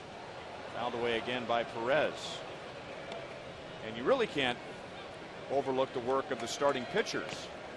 Now, Bruce Chen had a tough start on Sunday against Chicago, but even using Bruce's outing, 4 earned runs and 5 1/3. And there's Luis Mendoza sitting behind Bruce.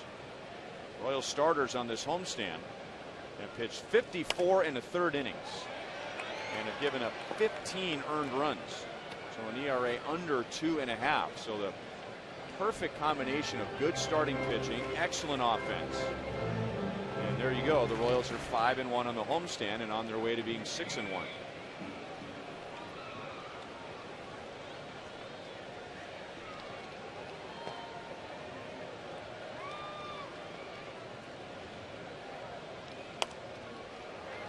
Still 2 balls, 2 strikes. Yeah, you can really tell by the crowds that have come out to watch the Royals play on this homestand, and a lot of these fans are really excited about these players and how they've gone about this season and how they developed. And there's a ton of optimism going into 2012, and them coming in this homestand and playing the way they played, the fans want to get that last look before the season ends. Perez, deep right center field, and that is gone up above the party porch. And the Royals have 9 runs in 5 innings.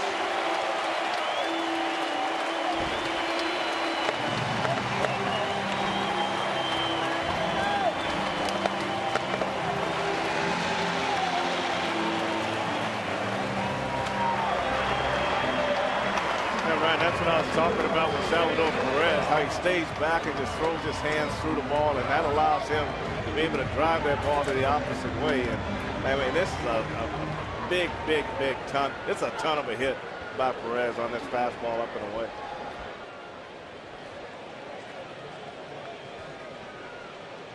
Nine runs on 11 hits in less than 5 innings.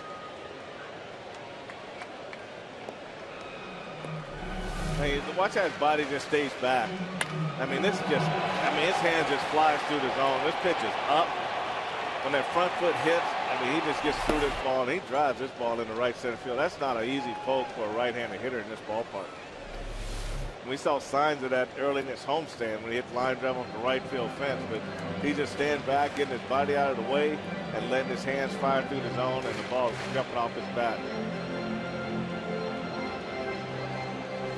Well, Joel talked about Mitch Meyer possibly pitching.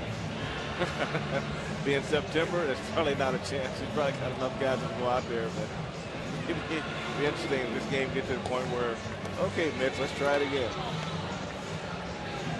Tigers might pitch him tonight.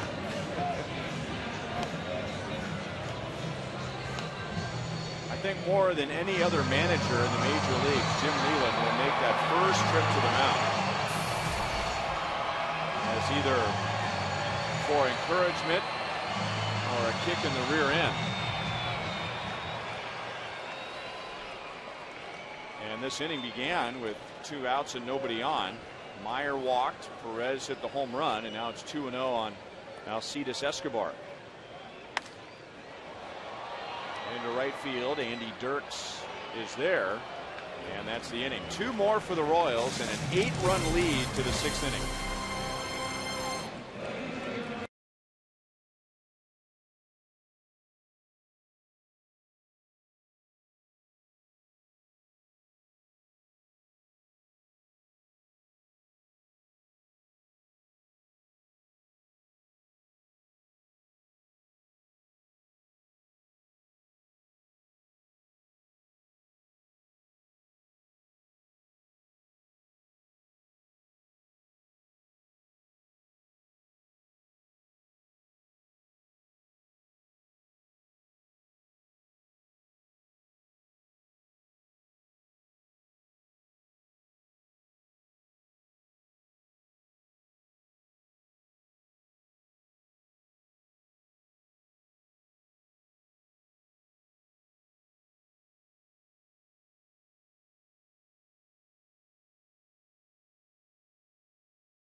The Progressive CBE Classic is back in Kansas City.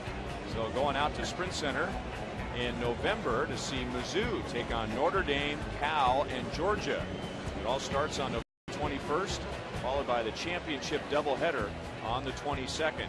Tickets on sale now at Ticketmaster.com.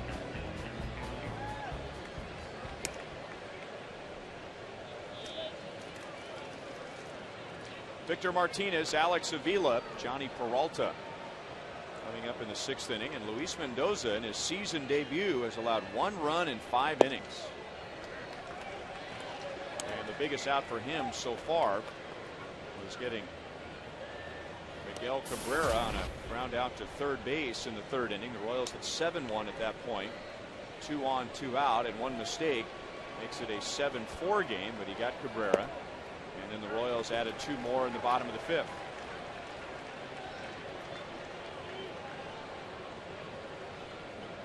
Martinez is grounded out, and he's been hit by a pitch.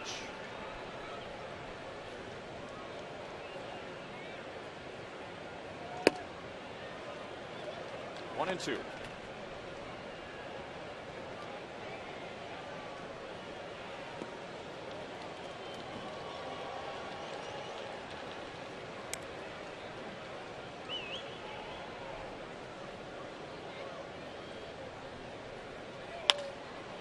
Martinez strokes it to center field for a leadoff single.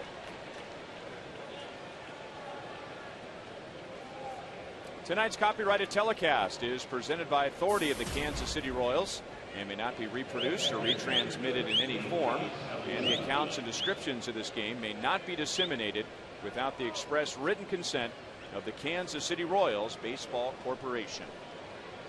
Ryan Lefevre with Frank White, Joel Goldberg, and producer Kevin Schenk with director Steve Kurtenbach, associate producers Al Broughton, Sam Abramson, and the producer of Royals Live is TJ McGinnis.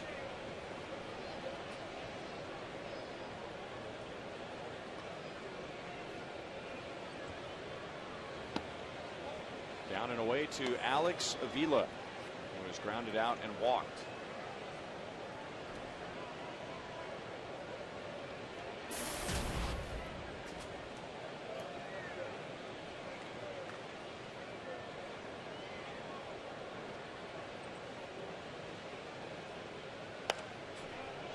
1-1.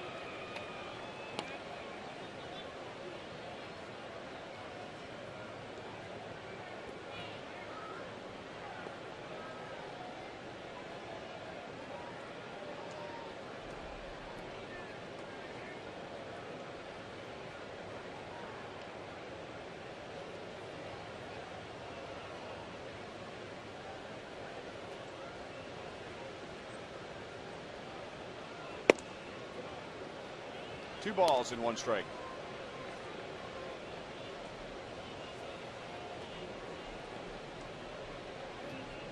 Mendoza does not look like a pitcher with an 8.43 career ERA, to say the least.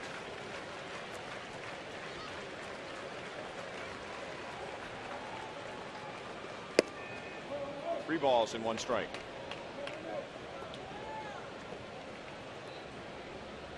Prior to tonight, you look at his career numbers, and there really wasn't anything that looked good. Ton of hits, 122 hits in 84 innings, a .333 opponent's batting average, 13 home runs, very few walks, or excuse me, very few strikeouts. He walks Avila, and that is his third of the game.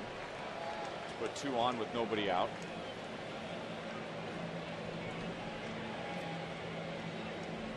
And Bob McClure will take a trip to the mound, and we'll see if the Royals get busy in the bullpen.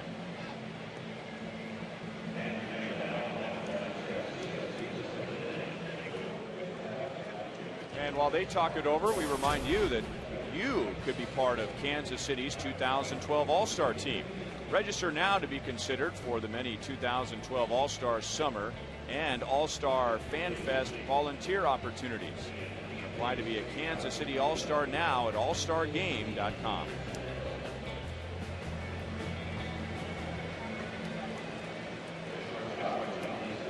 Omir Santos will run for Alex Avila at first base, so Jim Leland figures in a 9-1 game in the 6th inning that Avila's had enough tonight.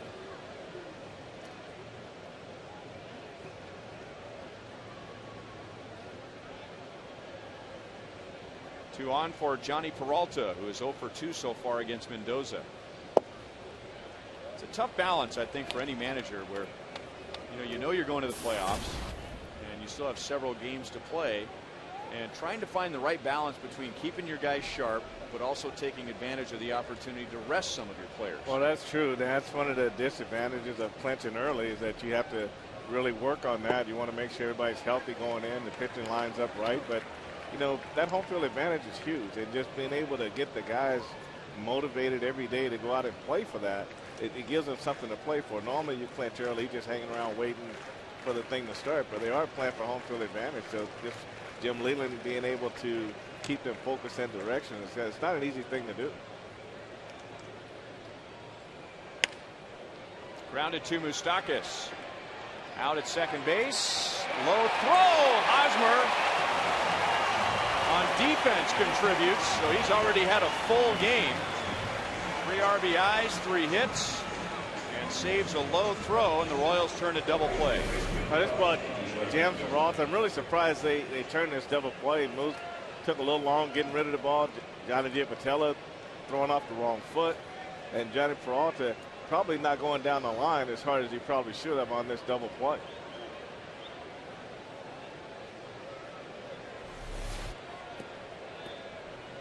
So it's everything wrong about the play and everything worked about the play.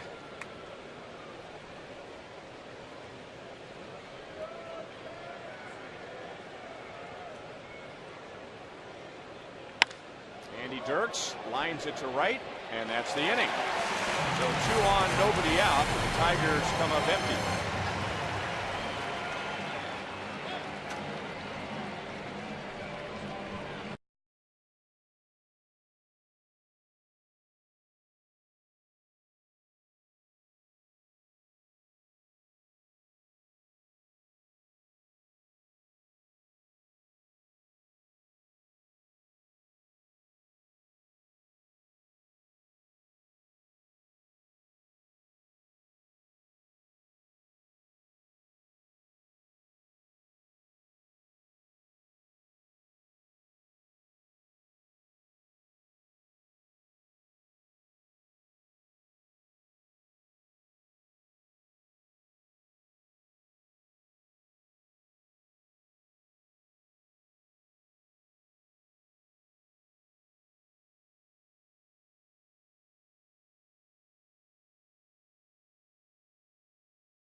Slam inning. Our contestant is Linda Green from Spring Hill, Kansas. If the Royals hit a home run this inning, Linda will win $400.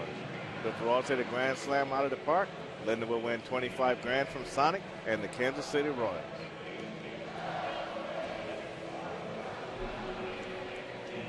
Several changes for the Tigers. Danny Worth has taken over at third base. Don Kelly has gone from third base to first, so Miguel Cabrera is out. And Omir Santos, he ran for Alex Avila in the top of the sixth. He stays behind the plate, and a Chevy call to the bullpen brings David Pauly into the game. So Worth at third, Kelly at first, Santos behind the plate, and David Pauly on the mound with Alex Gordon batting for the fourth time. No balls and 2 strikes. Alex led off the game with his 23rd home run of the year. Walked in the third, flied out in the fourth.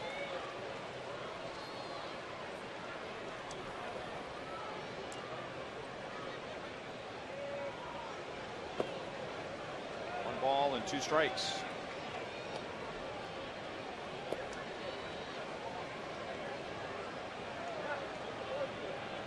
Lately, we've been talking about Jeff Francoeur and how close he is to a 2020 season.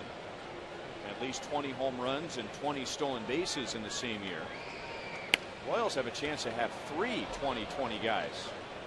As Pauly runs toward first and gets Alex Gordon. Alex needs 3 more stolen bases. He would be at 2020. And Melky Cabrera, who's coming up now, needs 2 home runs and he would be 2020. And just a great balance of hitting and speed for the Royals this year up and down the lineup. You're right, Brian. And some of these are career years, and you always kind of be a little skeptical of career years back to back. But you know, this just gives you a good idea with this team how well things have gone offensively for this ball club. And like I say, career years do pop up, but you always kind of a little leery of whether or not those years could match each other back to back. With Alex, you never know what his ceiling is because this is his first full season putting it together. Cabrera, Francoeur, you know, they've done good things in the game, but you know, after having off years, they're coming back having career years. So you just hope that this continues and this adds to the optimism of everybody going into 2012. 1-2 on Melky, who has added 2 more hits tonight and his 84th RBI.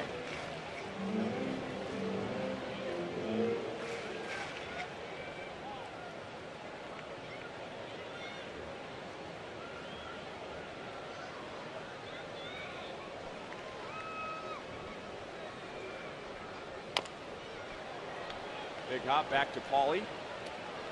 And there are 2 outs, so 2 ground balls back to the mound. And it brings up Eric Hosmer, who has had 2 good defensive plays and 3 great at-bats. This is a well-rounded night in the first inning. Nice diving stop for a double play right there. The base hit to right field. And that's another base hit to left field, line drive. And it just caps it all off with a 3-run home on a hanging curveball in the left field.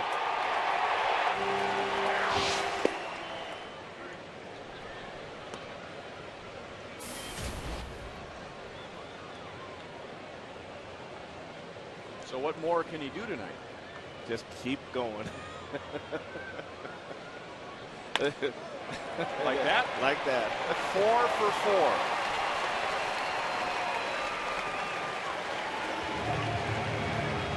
By the way, 3 of his 4 hits are the other way.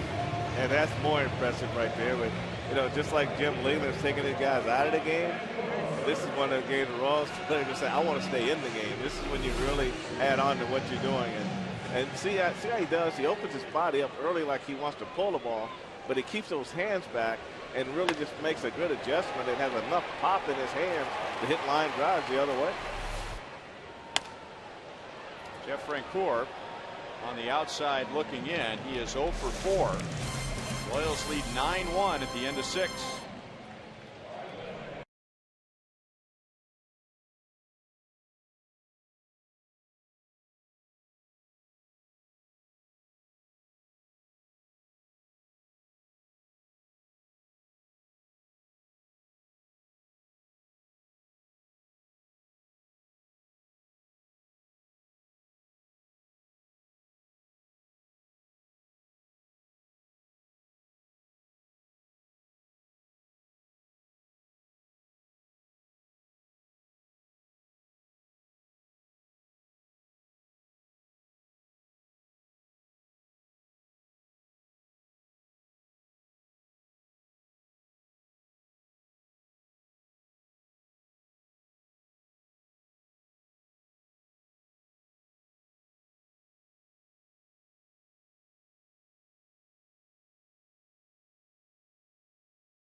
Luis Mendoza, making his first big league start this year, and he's given up 1 run in 6 innings.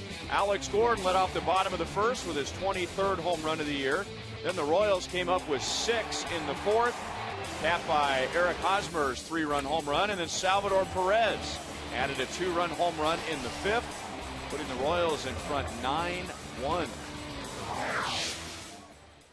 By the way, Eric Hosmer with his 2-out single in the 6th inning, making him 4 for 4. That gives the Royals 12 hits, 12 or more hits now in 7 consecutive games, which is a team record. It was a team record when they had 6 straight games of 12 or more hits, and now make it 7 in a row. That's been really impressive how they swung the bat as a team, and now you gotta really look at the hitting coach Kevin Seitzer of the Royals, and there's an error on Johnny Giavotella. You know, Kevin really had a plan coming in for these guys, and he didn't want to take away from their swing and their aggressiveness, but just get them to focus on driving the ball in the alleys, and they really bought into it, and you can see the results of that. So I guess we got to give hitting coach Kevin Seitzer a tip of our caps too for how these guys have swung the bat.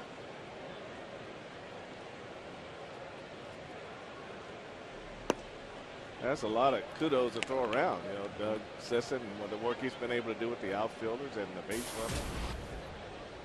It's just been amazing how you leave spring training with a plan as to what's going to be the signature of your ball club, and it's going to be aggressive base running, but it turned out to be just an overall well-played game all the way around for the Royals.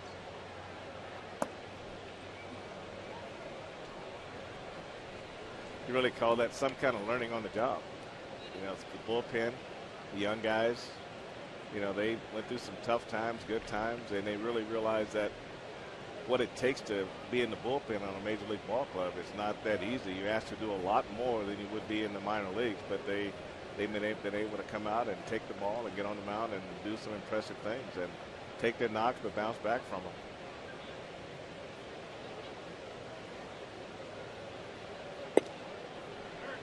Two balls and 1 strike, Dawson Jackson. If you don't mind, if I have a moment here, with the 11 rookies on the roster, 8 of them were kind enough to show up for Gloves for Kids yesterday at Kansas Sampler on 97th and Quivira. We had a great turnout and raised in the neighborhood of $9,000. So thank you to the Royals rookies, and thank you to everyone in the community that just comes out year after year to support our underprivileged youth. Eric Hosmer was there, and of course a big turnout just to get his autograph. Johnny Giavotella, and the rest were pitchers: Danny Duffy, Everett Tieford, Aaron Crow, Tim Collins, Lewis Coleman, Nate Adcock. Just a really good event yesterday. So a runner at second with 1 out, and Don Kelly at the plate.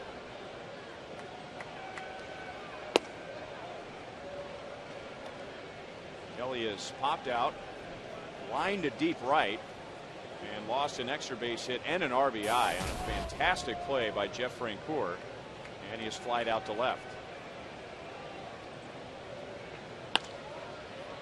Into left field. Alex plays it on a bounce. Santiago will hold at third, and Don Kelly has his first hit.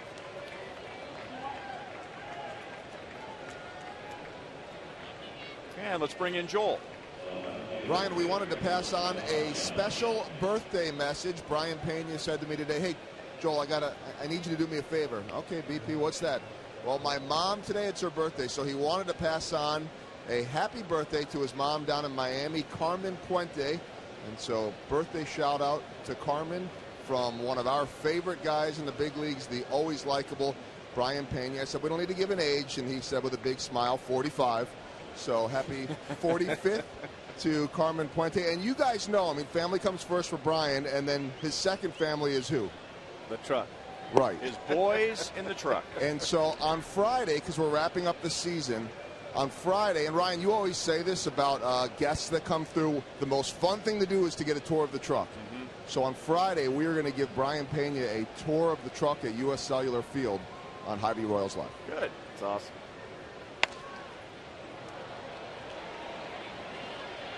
Jeff Francoeur on the fly ball from Delman Young. He's going to take a shot at the plate. Cut off by Hosmer. So Francoeur still playing hard in an 8-run game. Now a 7-run game. Delman Young drives in his 54th. And it is 9-2.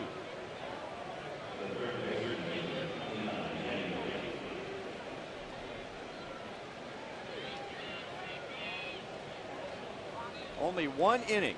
We'll make that 2. 2 innings where he has had to throw 20 or more pitches. He has been in control all night. Gotten some help from his defense. But for the most part, just throwing strikes, keeping the defense involved. He was able to pitch around an error in the first inning, and now in this inning, the error turns into a run. So it's an unearned run. And now he faces Danny Worth for the first time. Mendoza over 100 pitches, and Blake Wood, just in case Mendoza can't get out of the 7th, is heating up in the bullpen. To left field. Welcome back to the big leagues, Luis Mendoza. 7 innings, and he gives up 1 earned run.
Gives up 1 earned run.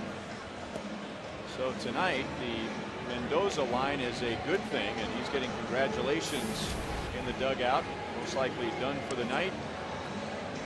2 runs total, 3 walks, 3 strikeouts, and a huge lead.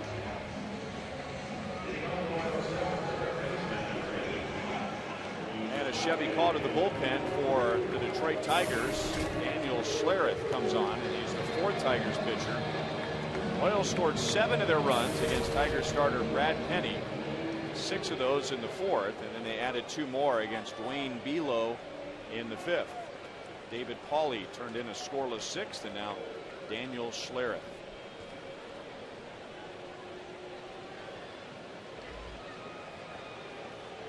Mike Moustakas is 0 for 3, grounding out 3 times. And there's his first base hit. 13 hits for the Royals.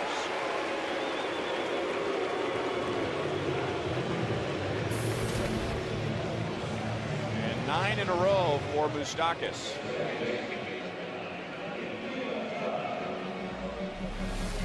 Well, you got to start somewhere. He didn't really hit this ball well, but just enough off the end of the bat to get himself a base hit and join the party with his other teammates as far as getting base hits and continue that hitting streak.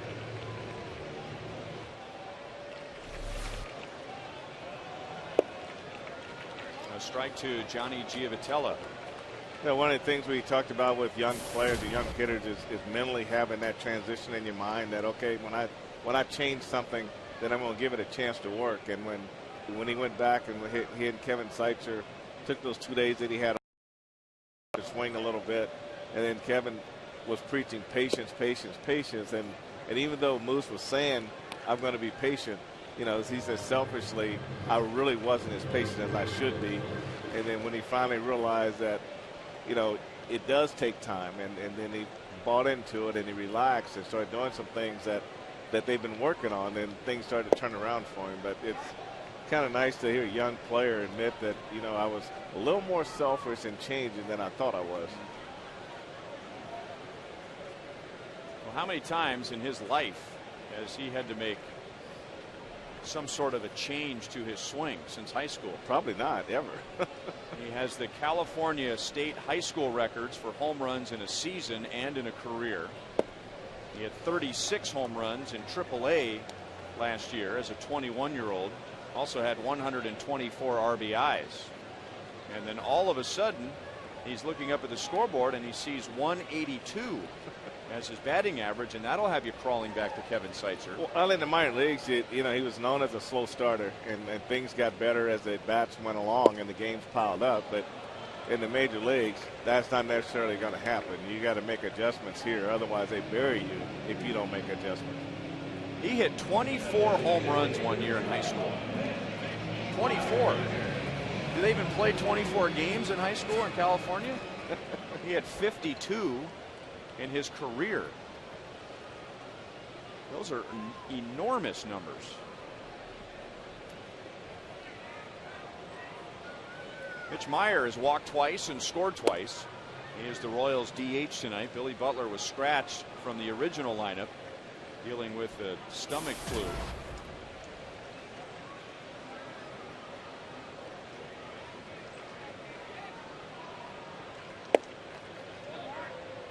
One and one.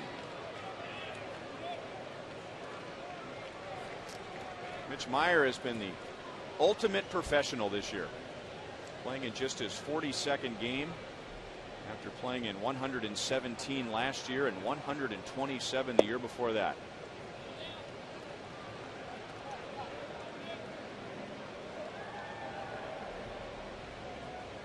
In addition to being so good, the Royals outfield has been so healthy this year. There have been very few opportunities to get Mitch Meyer out there. Well, that's an amazing thing that they've been able to do, and is to stay healthy. Normally you have your normal accidental injuries like being hit by a pitch, broken hands, things like that. You also have, you know, they do so much running, you know, not only in the outfield but on the bases. So you think about pull muscles and things like that. But you know, I guess we got to look at the Royals training staff. We got to look at the strength and conditioning coach, Ty Hill, and give those guys a big shout out for being able to keep these guys healthy this year. Nick Kenny and Kyle Turner, right to left in the Royals dugout. They're the two Royals primary trainers. And Frank mentioned Ty Hill, the strength and conditioning coordinator, keeping the Royals on the field.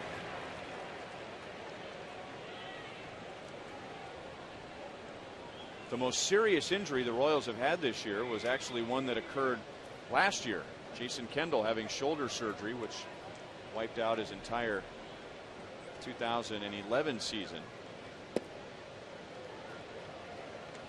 Inside to Salvador Perez, who got to the big leagues when Matt Trainer went on the disabled list, originally the 7-day DL for a concussion.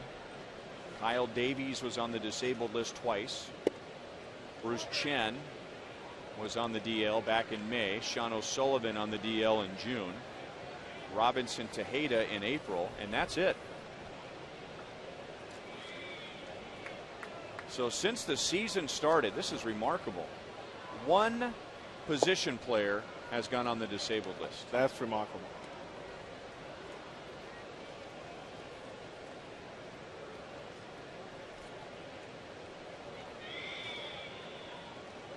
Salvador Perez is 3 for 3 with a home run and 3 RBIs.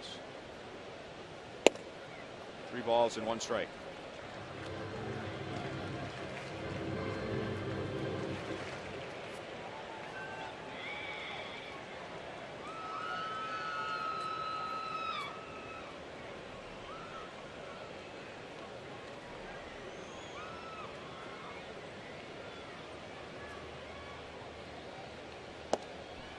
And Perez will walk with 2 outs. Taco Bell is helping boys and girls club teens go to college with the Graduate to Go program. Log on to graduatetogo.com to learn more.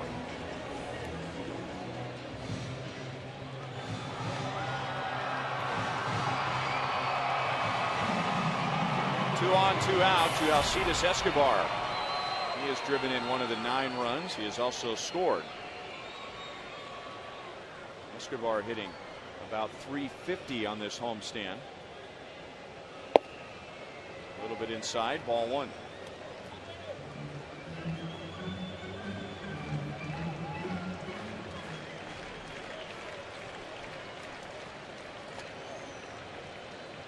Luis Marte throwing in the right field bullpen. 2 balls and no strikes on Escobar.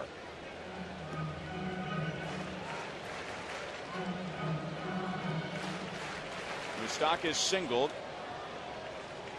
That put his hitting streak at 9 games, and then Schlereth came back, struck out Giavotella and Meyer, both of them looking, and then he walked Salvador Perez.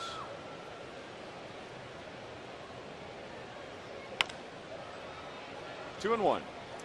Don't forget to visit the official online shop of the Royals at Royals.com for the largest online selection of official caps, t-shirts, jerseys, collectibles, and more. Get ready for fall with the latest sweatshirts and outerwear for the whole family. Go online for the newest styles. It's open 24 hours a day, 7 days a week.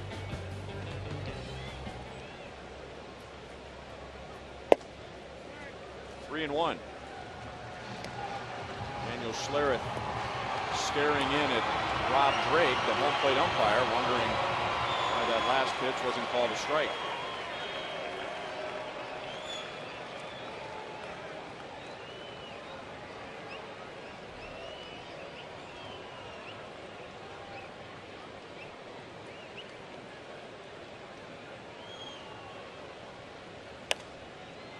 Three and 2.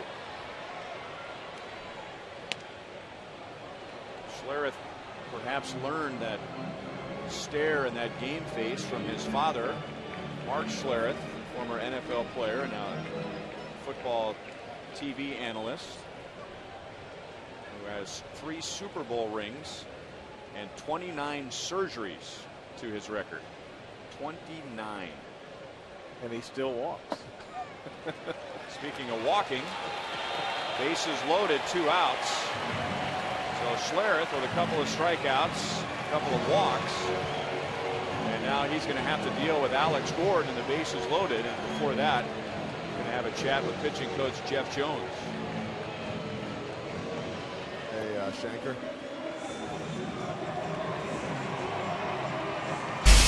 This is Alex back in the first inning. They put the Royals up by 1 in the first inning.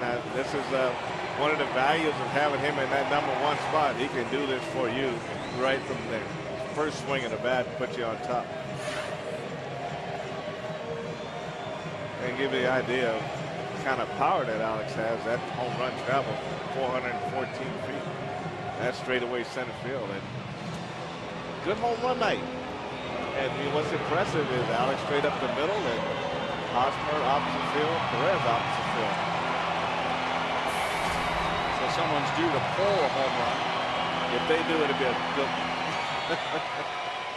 But it just shows the focus that they have at the plate and what they're trying to do as far as hitting the ball where it's pitched, and they're hitting it with power where it's pitched.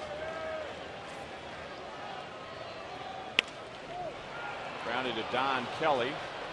He'll go to the bag. The Royals leave the bases loaded, and we go to the 8th with the Royals on top by 7.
7-run lead to the 8th inning, and now Panera will show us the American League scoreboard.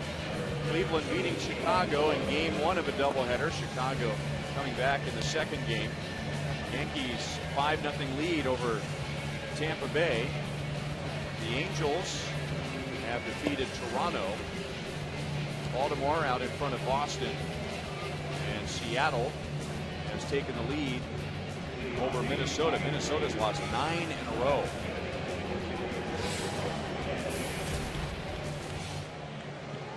Blake Wood takes over in the 8th after a great performance from Luis Mendoza, pitching like he did in the Pacific Coast League and allowing 2 runs in 7 innings, and one of those runs was unearned.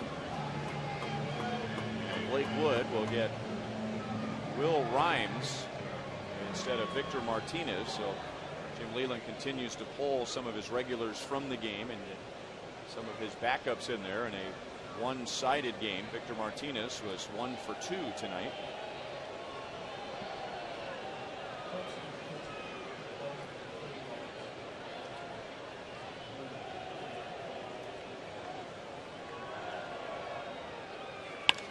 And Will Rhymes shoots it through the left side for a base hit.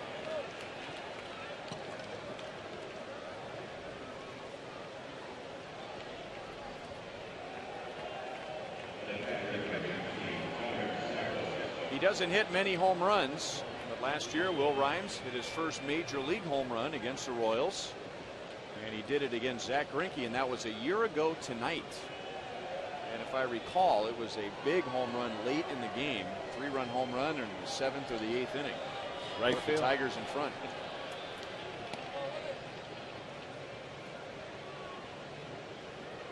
He struggled at this level this year, and that's him back to AAA. I talked to him a little bit before the game tonight, and he said he really felt like he learned a lot about it. He hit 310 to end the season, and really felt like he learned a lot about his swing and things like that. So he's hoping, like most players, just for another opportunity.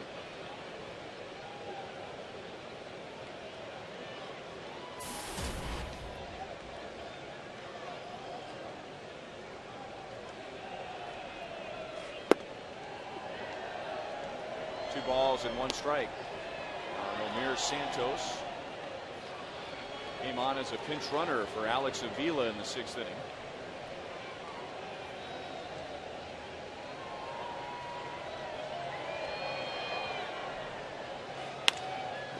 And that's into right field. Francoeur cuts it off. Rhymes will hold at second base.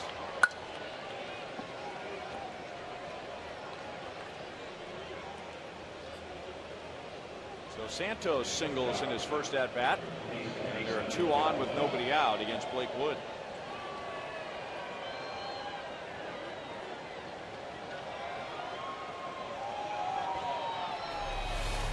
We take a look where Salvador Perez wants this fastball right down the middle, and the ball ran back into the middle. It's a little bit away, but Santos does a good job of staying over it and staying with it and gets a base hit out in the right center field. Francoeur cuts it off and gets it back in the infield.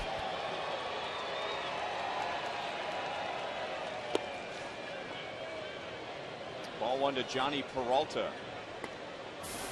Having a good year, but 0 for 3 tonight, including a strikeout, and he's grounded into a double play.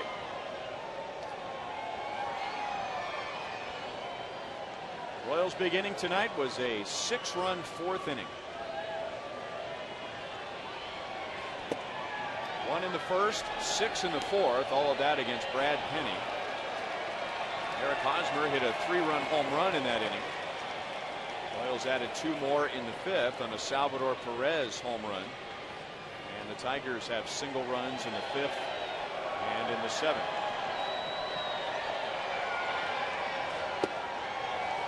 Two and 1.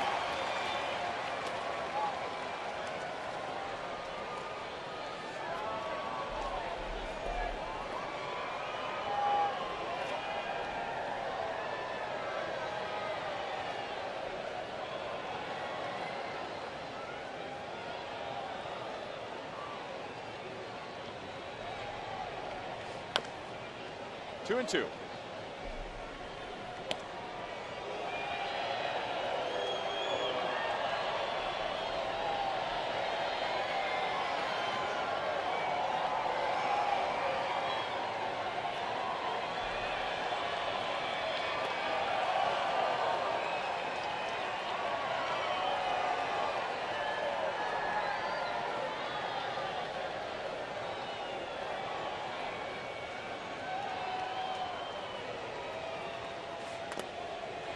2 balls and 2 strikes.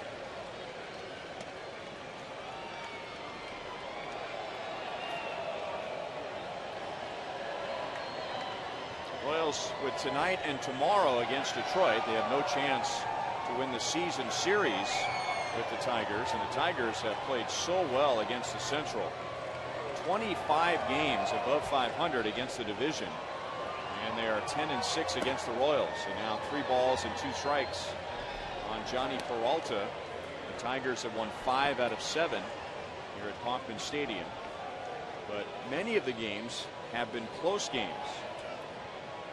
Of the 16 games, 12 have been decided by 3 runs or less, and 9 of the 16 have been decided by 2 runs or less. So a pitch here or a pitch there or a timely hit.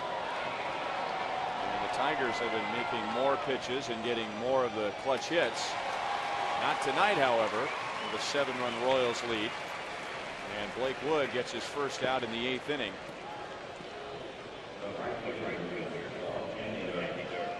Well, what as many times as if you play the teams in your division, that's where you really want to fare well, is in your division. And I think that's where the Tigers have been able to take advantage of where they are now. It's by how they played against teams in their division. And that guy right there, Justin Verlander. And I really think that's really amazing, his record being 16-3 after a Tiger loss. And you want to put a big A on his hat and say that's what an ace is supposed to do. That's what you want, is a starting pitcher in your lineup, that in your rotation, that when you get in a losing streak, he minimizes those losing streaks. You keep them at like 3 games and maybe 4 games, but you don't let them get out of control. And that's what Justin Verlander has done for the Detroit Tigers. A true stopper. A true stopper. Stop the losing streak. And when he takes the ball, he's got one thing in his mind: finish the game. Chance for 2, and the Royals turn it. To the bottom of the 8th, 9-2 Royals.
The Royals lead the Tigers 9-2 after the game on Boulevard Royals Live. Jeff Montgomery and I will be talking about another great night of offense. Luis Mendoza makes his 2011 big league debut. Highlights, reaction, and I suppose we should talk a little bit about Eric Hosmer and his 4-hit game. Last 3 games, guys, against the Tigers, he's 10 for 11 with 4 RBIs.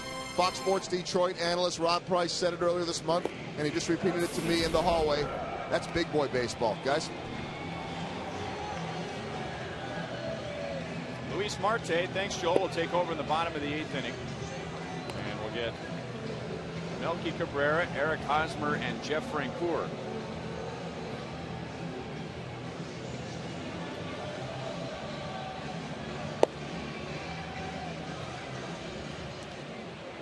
This is the 5th Tigers pitcher tonight. Royals scoring 7 of the 9 runs against Brad Penny, and then the other 2 against Dwayne Belo, and now David Pauly and Daniel Schlereth turned in a couple of scoreless innings. And yes, Ryan, I'm losing my mind. That would not be something Jim Price would say, but that would definitely be something Rod Allen says. There you go. That's big boy baseball. I like that line.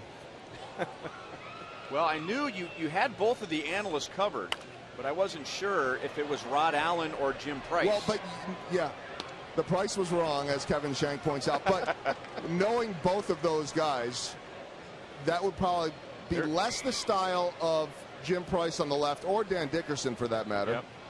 Probably more the style of Rod Allen. Yes. And when I heard him say that when he had the 2-homer game against, and there's Rod hiding behind the monitor there. When I heard Rod say that earlier this month when Hosmer had the 2-homer game, that had me cracking up, and he repeated it tonight. Another hit for Melky Cabrera. That's his third. It's the Royals' 14th. And Melky's 42nd double of the year.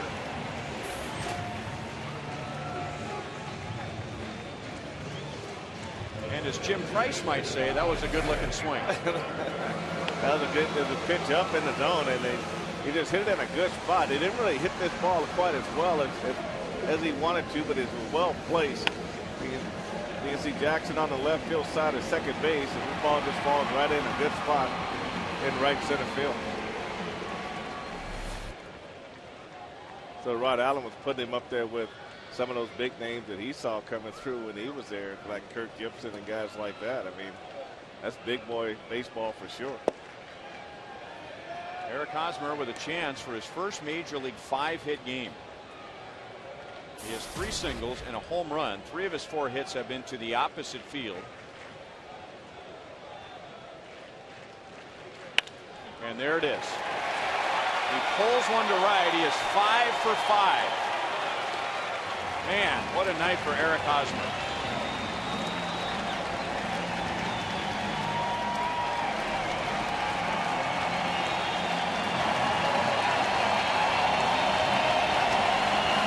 $26,953 here tonight, and a lot of them just to watch him play, and he is delivering.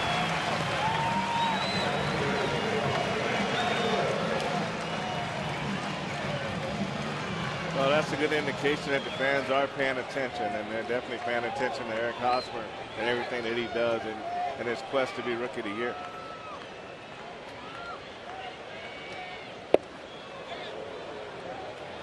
One on Jeff Francoeur.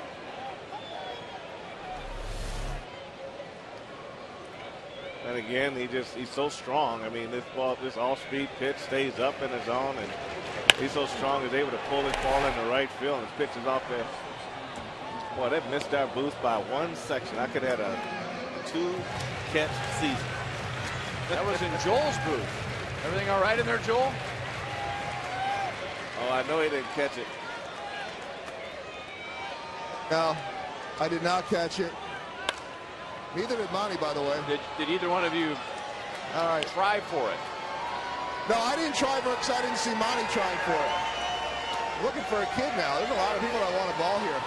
Everybody in the lower level has just become the biggest Joel Goldberg fan in all of Kansas City. I think all the kids went to bed, so just toss it to an adult.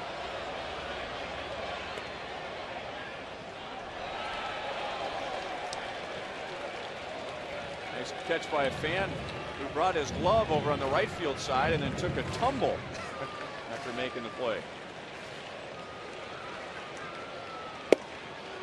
That's that old saying, when you jump, make sure you jump straight up and not jump straight back.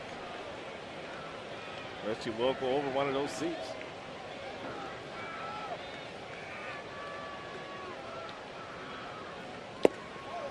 Two balls and 2 strikes on Francoeur. Had a tough night at the plate. He's hit into 2 double plays.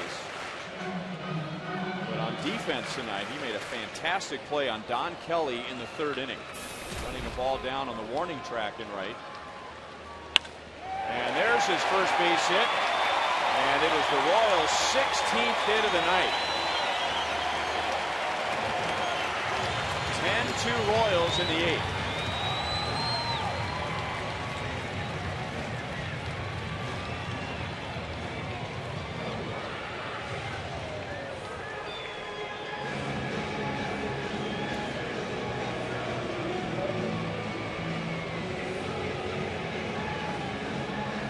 Well, you know, when you're sitting on the bench and watching all your teammates get base hits, you wonder if you're going to be that guy.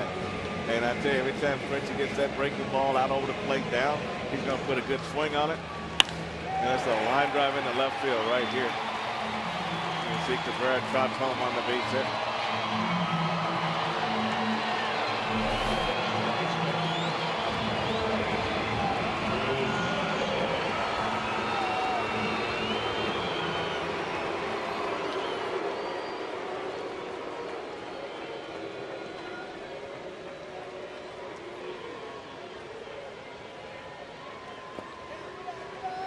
Ball one to Mike Moustakas. He singled in the 7th inning, giving him a 9-game hitting streak.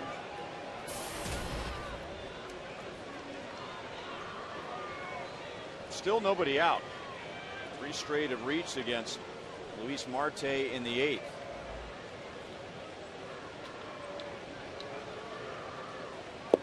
Here's what the Royals have done on this homestand as far as hits: 12, 14, 16, 12, 18, 15, and 16. Wow. And they are 5-1. About to be 6-1. 2 balls and 1 strike.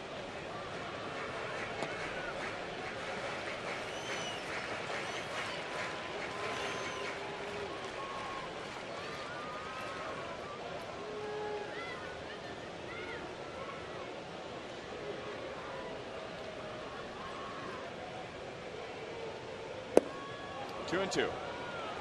Yeah, good slider right there for Marte.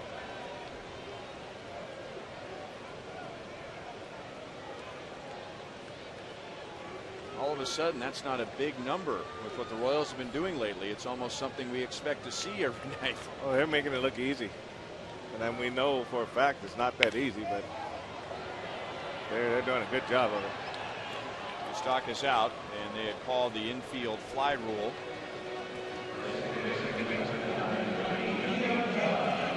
Well, the first out of the inning. And now Marte will get Johnny Giavotella.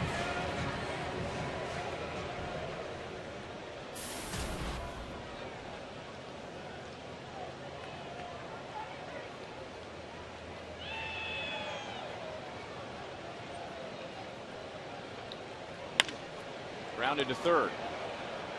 Worth to second one. Santiago to Kelly for 2. 3 double plays for the Tigers, but they are down by 8.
Of the game. And this is back in the 4th inning when the Royals needed a little breathing room, and he was able to hit a 3-run homer to left field and Like you said, Ronnie, he's had an outstanding night with 5 hits, and right now he's sitting exactly on a 300 batting average. And 1 month ago today, August 20th, he was hitting .268. Now, early in the season, it's not so difficult to add 32 points to your batting average, but this late in the season to do that, you're doing some big boy hitting. Well, you get 3 and 4 and 5 hits a day. That'll happen. But you know, we were talking when we were between innings how Eric Hosmer's just not like your normal power guy. I mean, he's got a live body. I mean, he can run. He moves good left and right. He's got a lot of agility, and you just hope that he just lets Mother Nature take control of his body and control it. Don't get in the gym. Don't get too big and too bulky. Just kind of let everything kind of flow naturally like it is right now, because he's plenty strong enough. Yeah, if I'm the Royals, he's going to get a first-class ticket to Hawaii with some flip-flops and a towel and say, just relax. Come back sometime in the middle of January and start running, swinging the bat, throwing, and we'll see you in spring training.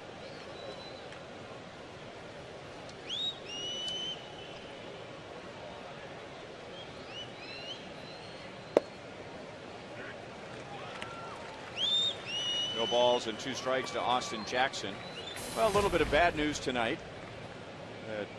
AAA Omaha Storm Chasers lost to Columbus, the AAA team of the Cleveland Indians, 8-3. So they win the Pacific Coast League, but they did not win the AAA championship. But nonetheless, a great year for Mike Jerschele, one of the real good guys, one of the Royals' lifers. And because of the Royals' lack of success in the big leagues, he's had to just move a lot of his talented players up here to help the big league club. And now that the Royals have been somewhat solidified up here, he's been able to have more talent, and as a result, winning the Pacific Coast League championship and just falling a game short of the AAA championship. Well, you're right about that, Ryan. I mean, just the last 2 years have been fun years for Mike Jerschele because he's had true prospects to work with, and it gives you an idea of the depth of the Royals system right now, that he can move as many guys as they moved up here this year and still get to the championship game. And I'm sure just he's so happy that Luis Mendoza is pitching here in Royal State, in Kauffman Stadium tonight, where he says, man, I wish I had him down there tonight to try to win this game for me, because you know it's a lot of work in the minor leagues, and when you get down to a championship game and you can win that championship, it makes it all worth it. Don Kelly is 1 for 4 tonight. Second inning for Blake Wood. Luis Mendoza, by the way, went 7 innings, allowing 2 runs, and one of those was unearned. Blake Wood turned in a scoreless 8th, and now runner at second with 1 out in the 9th.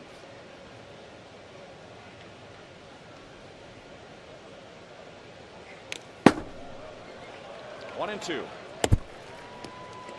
Felipe Paulino will go tomorrow for the Royals against former MU Tiger Max Scherzer, who is a 14-game winner.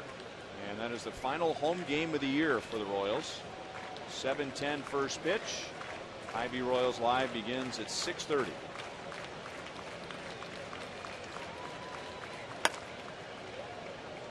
Hosmer will go to the bag himself to get Kelly. 2 outs, and Santiago moves up to third.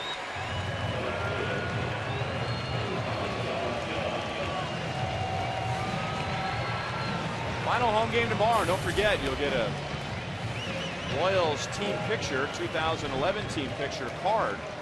And on the flip side, the 2012 early bird schedule. So you can see where the Royals will be playing tomorrow or next year with the home and road schedule. The times are not included, but if you want to start planning ahead for 2012, watching the Royals here or on the road, you'll get a schedule tomorrow night. Out of the way by Delman Young.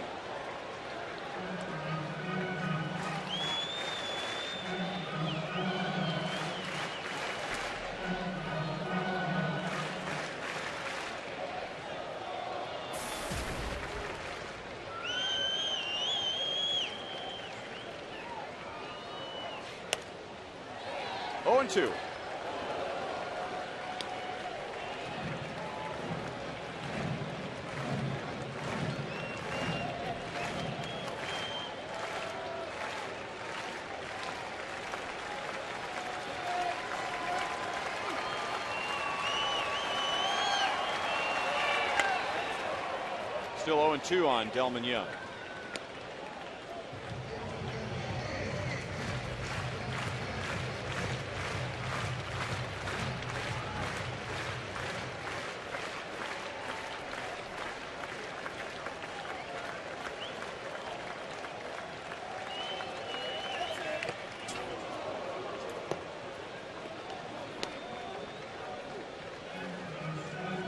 Wood able to get around back-to-back singles to begin the 8th inning, and now trying to work around a leadoff single in the 9th.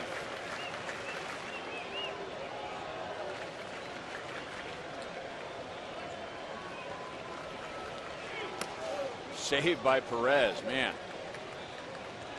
Most catchers would be satisfied with just getting their body in front of that ball and blocking it. He was able to grab it.